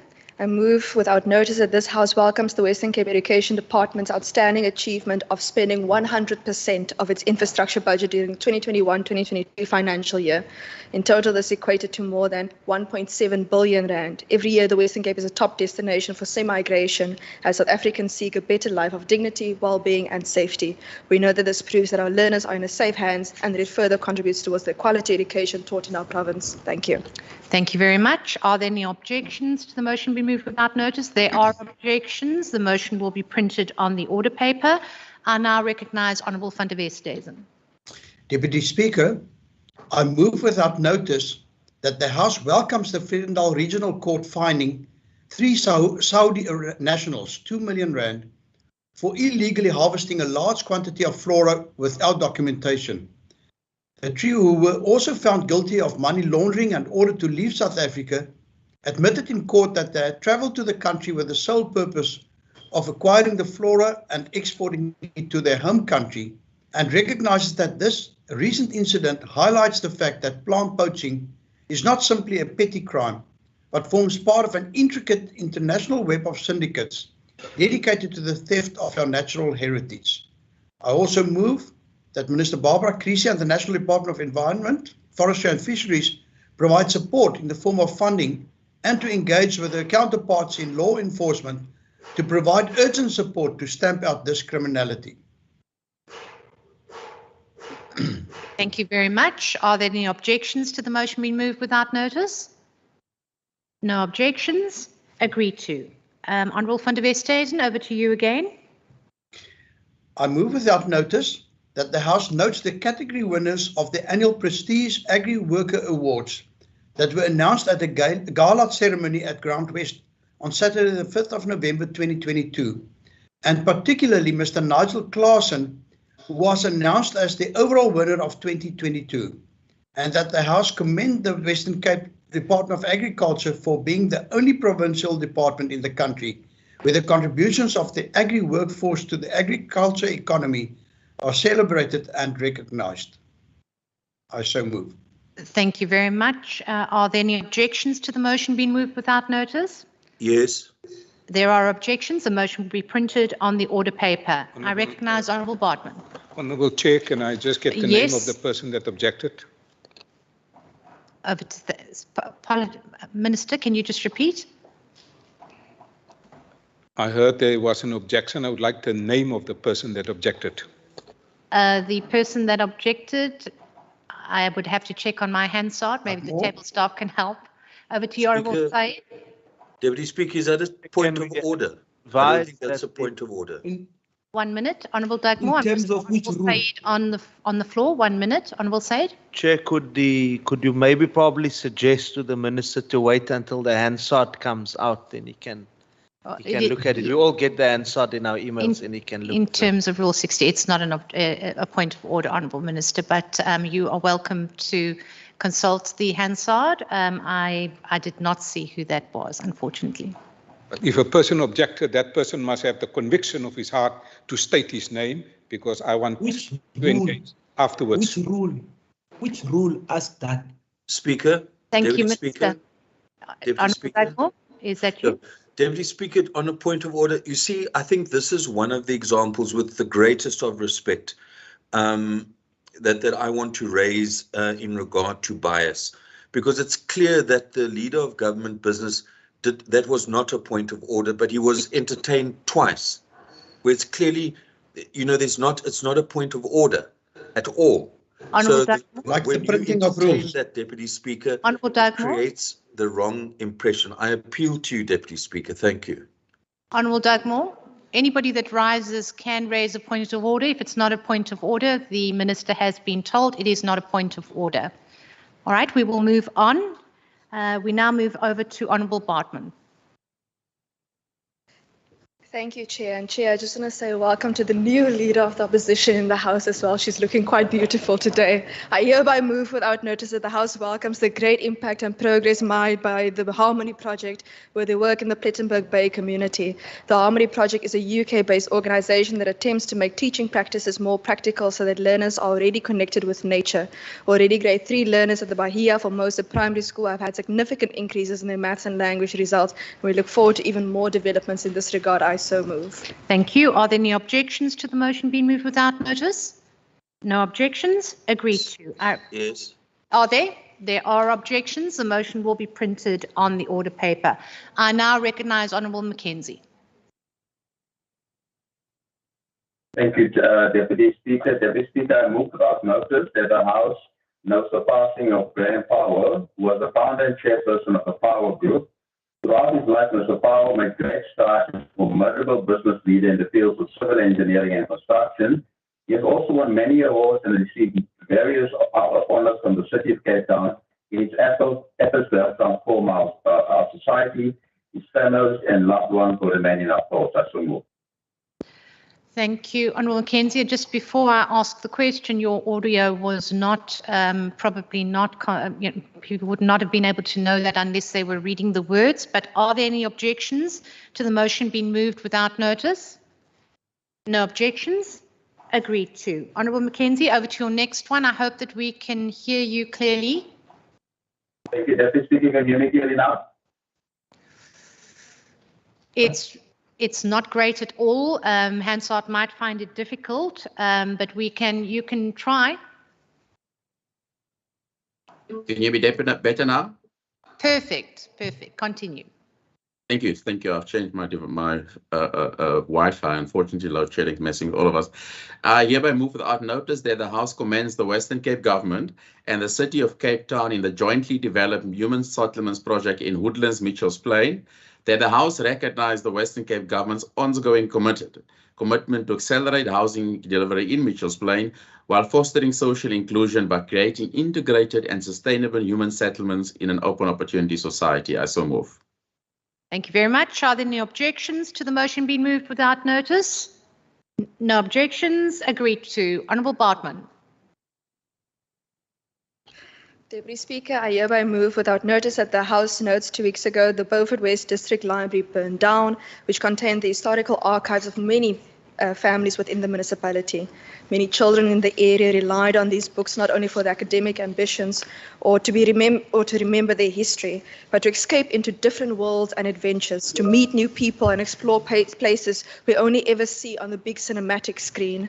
It is still unclear what the cause of the fire was, and we call upon the local municipality and relevant law enforcement agencies to investigate this matter speedily. Our deepest sympathies are with the people of Beaufort West, and despite the setback, we must rebuild Beaufort West. I so move. Thank you. Are there any objections to the motion being moved without notice? No objections. Agreed to. Honourable Bartman, over to your next one. Deputy Speaker, I move without notice that the House commends the Western Cape Minister of Health and Wellness for opening the new Bergsig Mental Health Ward in Nelspruit Hospital in Beaufort West on Monday, 7 November. Nelspruit is located approximately 50 kilometers northeast of Beaufort West. The Nelspruit Hospital is classified as an intermediate care facility and has both TB and psychiatric beds. The total project cost was estimated at 18.6 million rand. This allowed for the renovation of existing wards Bergsig, Omega and Listhof, and to improve the environment of care for current mental health care operational requirements. Total area renovated is approximately 3,740 square meters.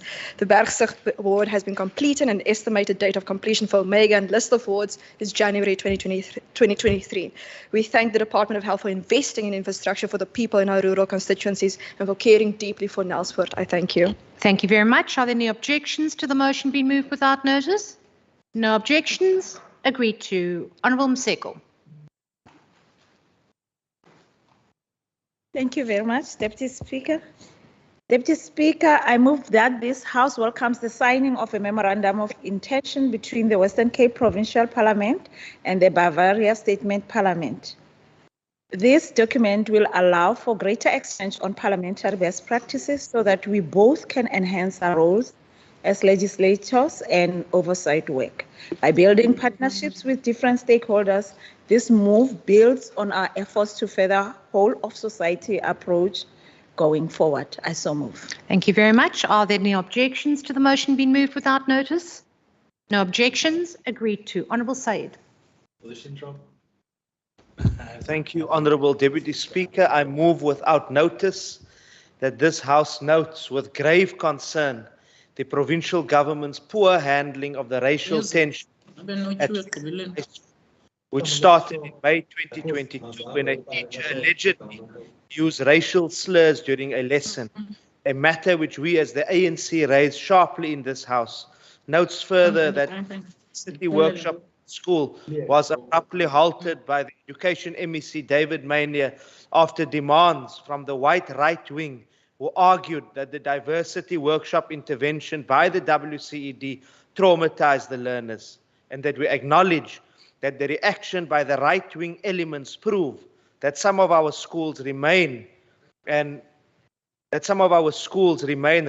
enclaves. Why else would young children be traumatized by anti-racism interventions?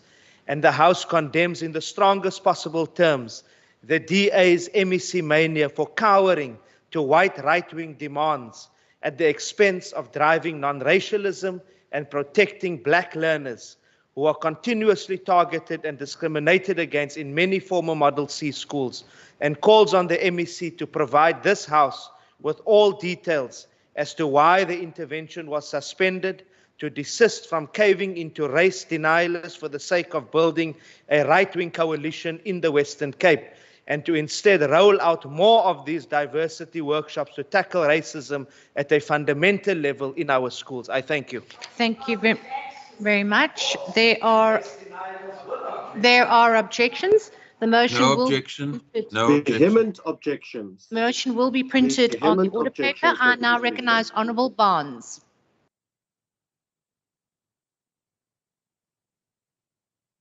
Honourable Barnes? No. Honourable Sayed, over to you again, and you can always come back to Honourable Barnes. Over to me again? Yeah. Thank you, Honourable Deputy Speaker. I move without notice that the House notes and condemns the bullying of learners at Cascade Primary School in Mitchell's Plain after an 8-year-old pupil was peed on, spat on, and even threatened with sexual violence, which resulted in the child fearing to go back to school anymore, as the bullying is not only from other learners, but teachers as well, allegedly. Notes further that the mother of the child laid complaints to the Western Cape Education Department as well as the Mitchell's Plain SAPS, but the police told her that the child needs to have visible injuries in order for them to open a case. Notes that the House strongly condemns these horrific acts and calls on the WCED to accelerate its interventions for inclusive education and to eradicate all forms of discrimination and abuse in our schools. I thank you. Thank you. Are there any objections to the motion being moved without notice? No objections. There are objections. The motion will be printed on the order paper. I now What objections? Whose objectives? I now recognize honourable members, Honourable Bakubo. People are sick. Order. Over to you, Honourable Bakubo. Thank you, Deputy Speaker. I move without notice that the House knows and congratulate ANC MPL Rachel Wenvogel for her sterling work and dedication to solving a labour crisis where about 100 workers became violent against each other after the employer agreed to only take some of them to work. She and her PCO administrators worked as a team with the Human Rights Commission Office, Police, Law and Councillor Libazi and the municipality to restore calm and order in the community, and that the labour issues will be dealt with at the headquarters of the employer and the Chief Director of Inspectors of the Department of Labour in the province, and the Human Rights team with the MPL and team will continue to work together to resolve the issues. I so move. Thank you very much. Are there any objections to the motion being moved without notice? Yes. No objection. There are objections. The motion will be printed on the order paper. I recognize Honourable Vimbi. Some people Thank you very much, Honourable Deputy Speaker. Can you hear me? I can hear you. You may proceed. Thank you. Motion without notice that the House note with concern the ongoing attempts by the DA Mayor at the Oudtshoorn Municipality to evict a local museum from the council-owned building despite a lease agreement, which is for an indefinite period. Note further that it's clear that the DA-led administration is unhappy with the transformation that has taken place at the museum, and also given proximity of the building to the mall, want to give access to wide business interest and I would like to make the call to the Premier and MEC Mare to urgently intervene to hold the planned eviction. I so move. Thank you very much. Are there any objections? There are objections. The motion will be printed on the order paper. I now recognize Honourable Wenvogel. Thank you, Deputy Speaker. You may proceed. Thank you, Deputy Speaker. On behalf of the ANC, I move without notice that the House notes with concern the Department of Social Development's plan closure of certain MPOs assisting women and children and providing help to gender-based violence victims who have been sent letters alerting them to a possible discontinuation of funding in the 2023 financial year, and warns the provincial government against this, as it will have adverse effects on the vulnerable people in the province. I thank you. Thank you very much. There are objections in the House. The motion will be printed on the order paper. Honourable Mimbi, you may proceed to your next motion. Thank you very much, Honourable Deputy Speaker. Motion without notice that the House notes and condemn in the strongest possible terms the termination of the Department of Transport and Public Works Blue Dot Taxi pilot program at the end of this month, and is disappointed at the department for wanting to cut this program. Note further that the Blue Dot program, which was run in collaboration with the Honourable Mimbi, 1 minute. That's not your motion. Can you just check that you're reading the right one? I need to have that removed off Hansard. It is the one regarding the DA Mayor. I finished that one. I'm done with that one. That was the previous one. I've done that one. That was the previous one I did before. Honourable Mulam. Okay, 1 minute. I have two from you. I have regarding the one that's just been rejected, which was the Blue Dot Taxi pilot program.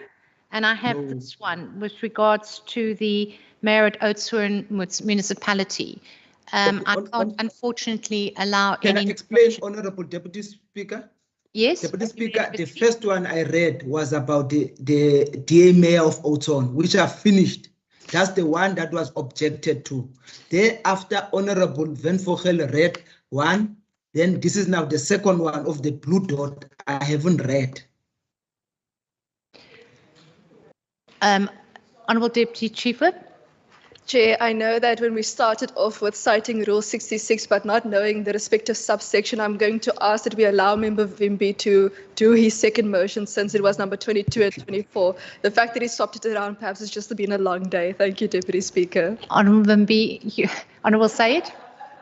No. Thank you very much, Deputy Speaker. I've been covered by the acting chief whip on that. I think it's just a swap around that tends to happen. Fine. Thank you. Thank you. You may proceed, Honourable Vimbi. Thank you very much for all your indulgence, members and the Deputy Speaker. That the House notes and condemns in the strongest possible term the termination of the Department of Transport and Public Works Blue Dot Taxi Pilot Program at the end of this month, and is disappointed at the department for wanting to cut this program. Notes further that the Blue Dot program, which was run in collaboration with the minibus taxi industry, was aimed at improving taxi services and to improve passenger service quality and safety, as well as to empower and transform the industry and to address the illegal operation and violent conflict.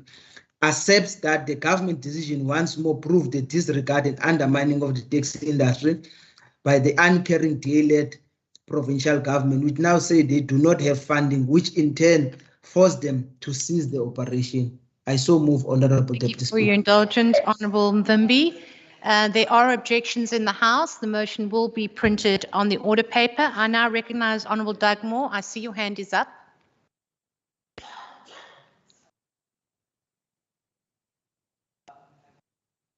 Sorry, Speaker, no, the Deputy Chief Whip covered me. I'm just still waiting for my opportunity to move the motion. Your opportunity, Honourable Dugmore, your opportunity is now. You may proceed. Thank you very much, Deputy Speaker. On behalf of the ANC, I move without notice that this House welcomes the report of Judge Kampepe into allegations of racism at the Stellenbosch University, as well as the current institutional culture, and calls for engagements on its recommendations, and noting that the DA MP Schreiber has called on university funders to withdraw their support given the comments in the report about language and its potential to limit access to non-Afrikaans speakers, therefore resolves to condemn the DA for once again resisting transformation at Stellenbosch University and advocating language policies which limit rather than broaden access to the institution. I so move. Thank you. Are there any objections? There are objections. The motion will be printed on the order paper. Honourable Said, I don't think Honourable Barnes is online. No, we will proceed. That brings us to the end of motions without notice. The Secretary will now read the second order of the day. Consideration of report of the Standing Committee on Agriculture, Environmental Affairs and Development Planning on the Sectional Titles Amendment Bill B31B of 2020 NCOP. Thank you very much, Mr. Secretary. Order.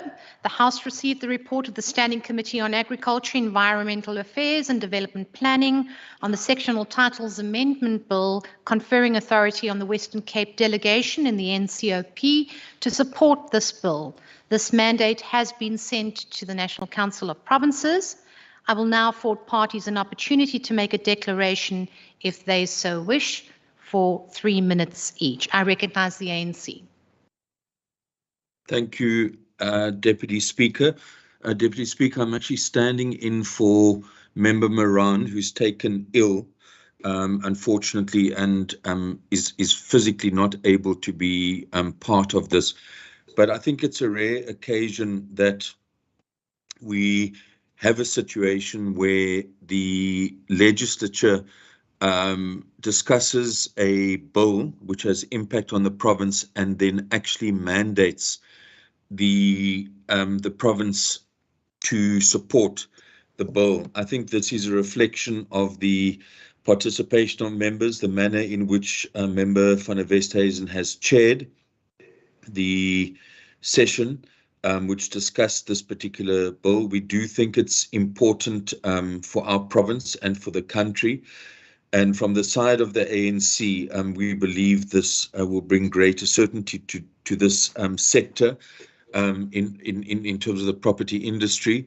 And with those few words, Deputy Speaker, we welcome, we support the mandate, and we trust that the spirit of actually looking at the merits of legislation and not at times, and this applies to everyone, adopting narrow party political positions, but taking decisions which actually take our country forward, that there would be more of this in the legislature. So it's a privilege and a pleasure to talk in support of the bill and the mandate that has been given. Thank you. Thank you. Thank you very much, Honourable Dugmore. It is within Rule 182.1 for a recommendation to be made, but I understand your point about mandate, and I suppose that is a matter of interpretation. We will now move over to the EFF.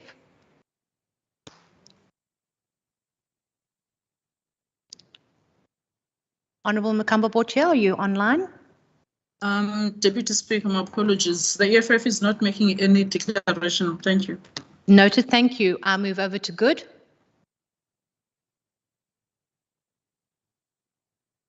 Honourable August? No. I then move over to the ACDP. Honourable Christians? No. I will then move over to the Freedom Front Plus. Honourable Murray? No. I don't have a comment on this. Noted. Thank you. I then move over to Honourable Al Jamar. Thank you, Honourable Deputy Speaker. Al Jamar supports this bill. Thank you, Speaker. Thank you very much. I now call on the Democratic Alliance. Honourable van der Westhuizen, over to you. Thank you, Deputy Speaker. In 1971, the Sectional Titles Act ushered in a new era in home ownership in South Africa. The Act provided for the division of buildings into sections and common property, and for the acquisition of separate ownership in sections, coupled with joint ownership in common property. The Act also provided for the establishment of bodies corporate to control common property, and for that purpose to apply rules unique to the property. This Act was later replaced by the 1986 Sectional Titles Act that inter alia provided for a Sectional Titles Regulations Board. Owners of units in well-run sectional title schemes have often seen excellent capital growth. This points to the desirability of living in such schemes. It also allowed and supported the densification of particularly residential areas, allowing more people to stay closer to places of work, such as inner cities. In 2011, the Sectional Title Schemes Management Act, Act 8 of 2011, was added. This act gave recognition to the important role that body corporates play in effectively organizing and managing the common property. Yet despite sectional title developments being popular and despite the act having been amended more than once, certain important needs were not provided for in the existing legislation. The Sectional Titles Regulations Board therefore proposed a number of amendments to the existing Sectional Titles Act. These range from improvements in the definitions of certain terminology, such as exclusive use areas, to situations where a body corporate has not yet been established and where the developer intends to consolidate or subdivide certain sections. The amendments include provisions to change the size of the original scheme. An example of such an amendment is found in the new Clause 26 that provides for the purchase of additional land to extend the common property. While it is generally accepted that the amendments are non-controversial, it did come as a surprise to me that the Standing Committee did not receive one single input in response to our public participation initiatives. Not a response from developers, not from any of the many body corporates in the Western Cape, neither from estate agents or anyone else. I'm raising it here as I'm concerned that our current public participation model may not have been kept up with the times. As members will see in the report, the Standing Committee recommended that the Sectional Titles Amendment Bill be supported despite our initial small amendments not being accepted by the NCOP. We've since learned that none of the proposed amendments by provinces were supported and that the amendment bill was adopted as is. I thank you. Thank you very much. Are there any objections to this motion? No objections. Agreed to. I have to announce that there are currently 29 honourable members present and entitled to vote, and the House is therefore quorate. The question put before the House that the report of the Standing Committee on Agriculture, Environmental Affairs and Development Planning on the Sectional Titles Amendment Bill conferring authority on the Western Cape delegation in the NCOP to support this bill be ratified and adopted. No objections? Agreed to. No objections, agreed to. The question is therefore approved.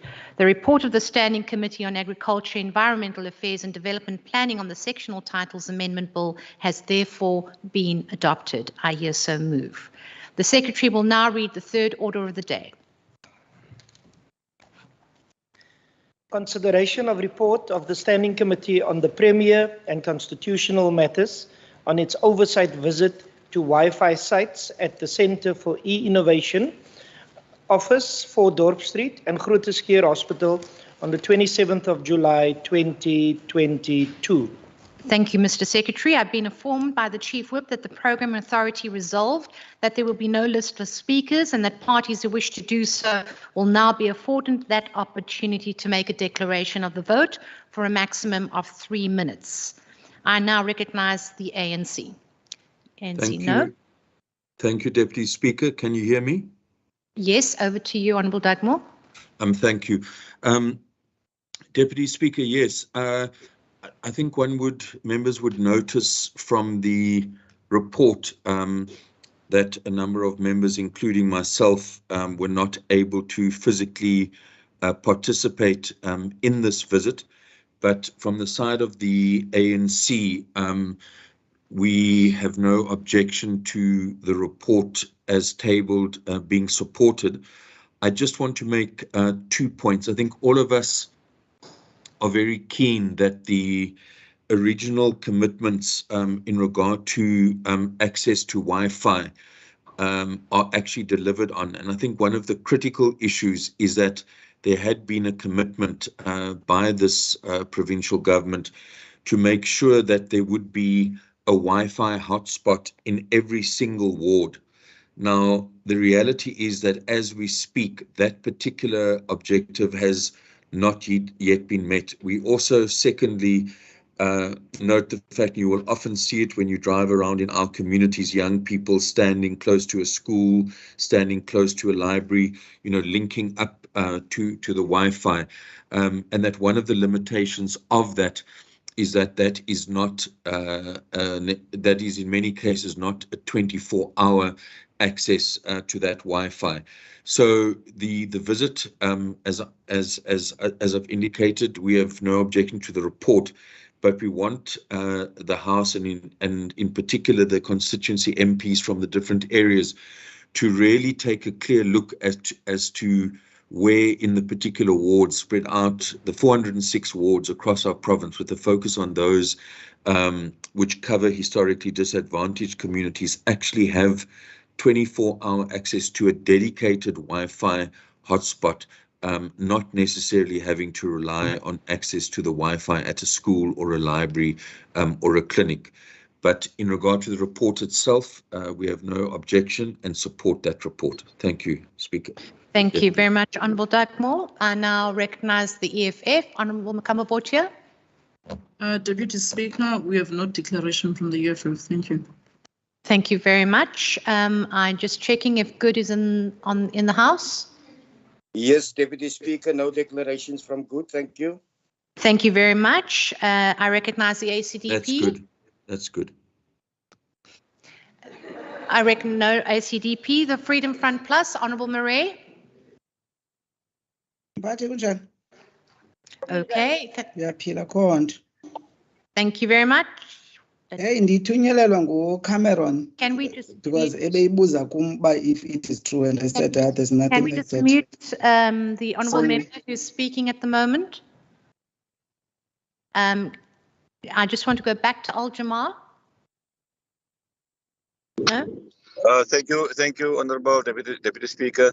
Yes, Honorable Speaker, I was actually on that oversight with the committee, and yes, from the Al Jamal, we support that report on the initiatives there of the Western Cape in installing the Wi-Fi hotspots all over the Western Cape.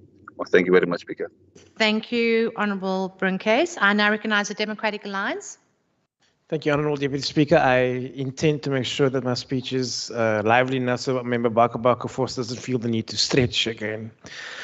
On the 27th of July this year, the Standing Committee on Premier and Constitutional Matters visited the Wi-Fi sites at the Centre for E-Innovation in Grooterskloof and Observatory. The objective of these oversight visits was to assess the facilities and gain a general sense of how well services were being delivered, including any issues with the Wi-Fi at Fort Dorp Street and Grooterskloof Hospital. Premier Alan Windley joined the committee during the oversight visit to the e-centres. Together with the Premier, the committee gained first-hand experience on how the systems operate from a health, education and environmental viewpoint, as well as the capabilities made possible for citizens through public Wi-Fi access.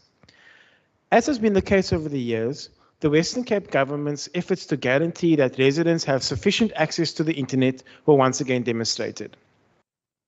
During the visit, it was also communicated that the State Information Technology Agency is implementing a 10-year broadband program on behalf of the Western Cape government, along with its partner, Liquid Intelligent Technologies.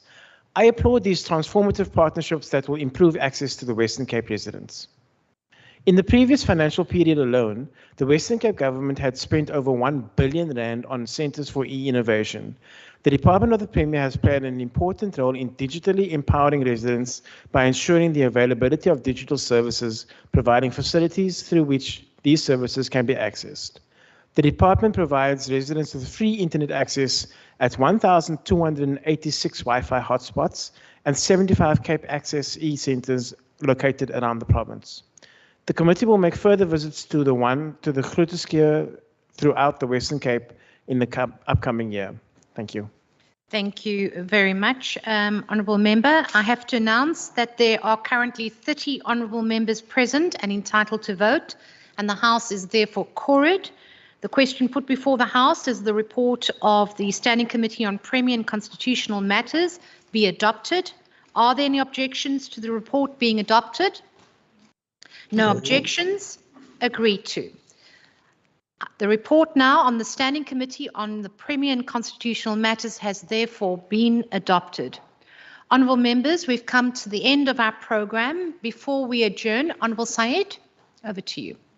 Chair, thank you very much, Honourable Deputy Speaker, and I think the sitting went off quite well. So thank you very much. Thank you. Just one more thing. I've raised it at the beginning, earlier in the morning when the Speaker was in the chair. To date, members have yet to receive the soft copies of the budget speech and of the Mero. I just wanted that to be made known to the tabling staff. We were told that it would be sent earlier on, but it still hasn't come through to the emails. Thank you. Thank you very much. I will certainly follow that up with the Secretary and the table staff here and make sure that you get those copies. And thank you to all the honourable members for cooperation today to get through a busy programme. We do understand you're under a tremendous amount of stress. So I'd just like to remind members that the Budget Committee meeting will commence after the adjournment of the sitting, and that concludes the business of the day. The Secretary will now end. Oh, is it tomorrow? Honourable Deputy Chief Whip, over to you. Thank you, Deputy Speaker. Because we went through lunch, the procedural officer for the Budget Committee has sent out the amended link for the meeting that we're starting at 3:30. Those who are here in person, we are hybrid here in the chamber, and those who are online can join on the online link. But the 3:30, we will commence so the members have time for lunch. Thank you. Thank you very much. I almost forgotten that there was still food for our members. So, honourable members, the Secretary will now end the meeting and all meeting members will be exited. The House is adjourned.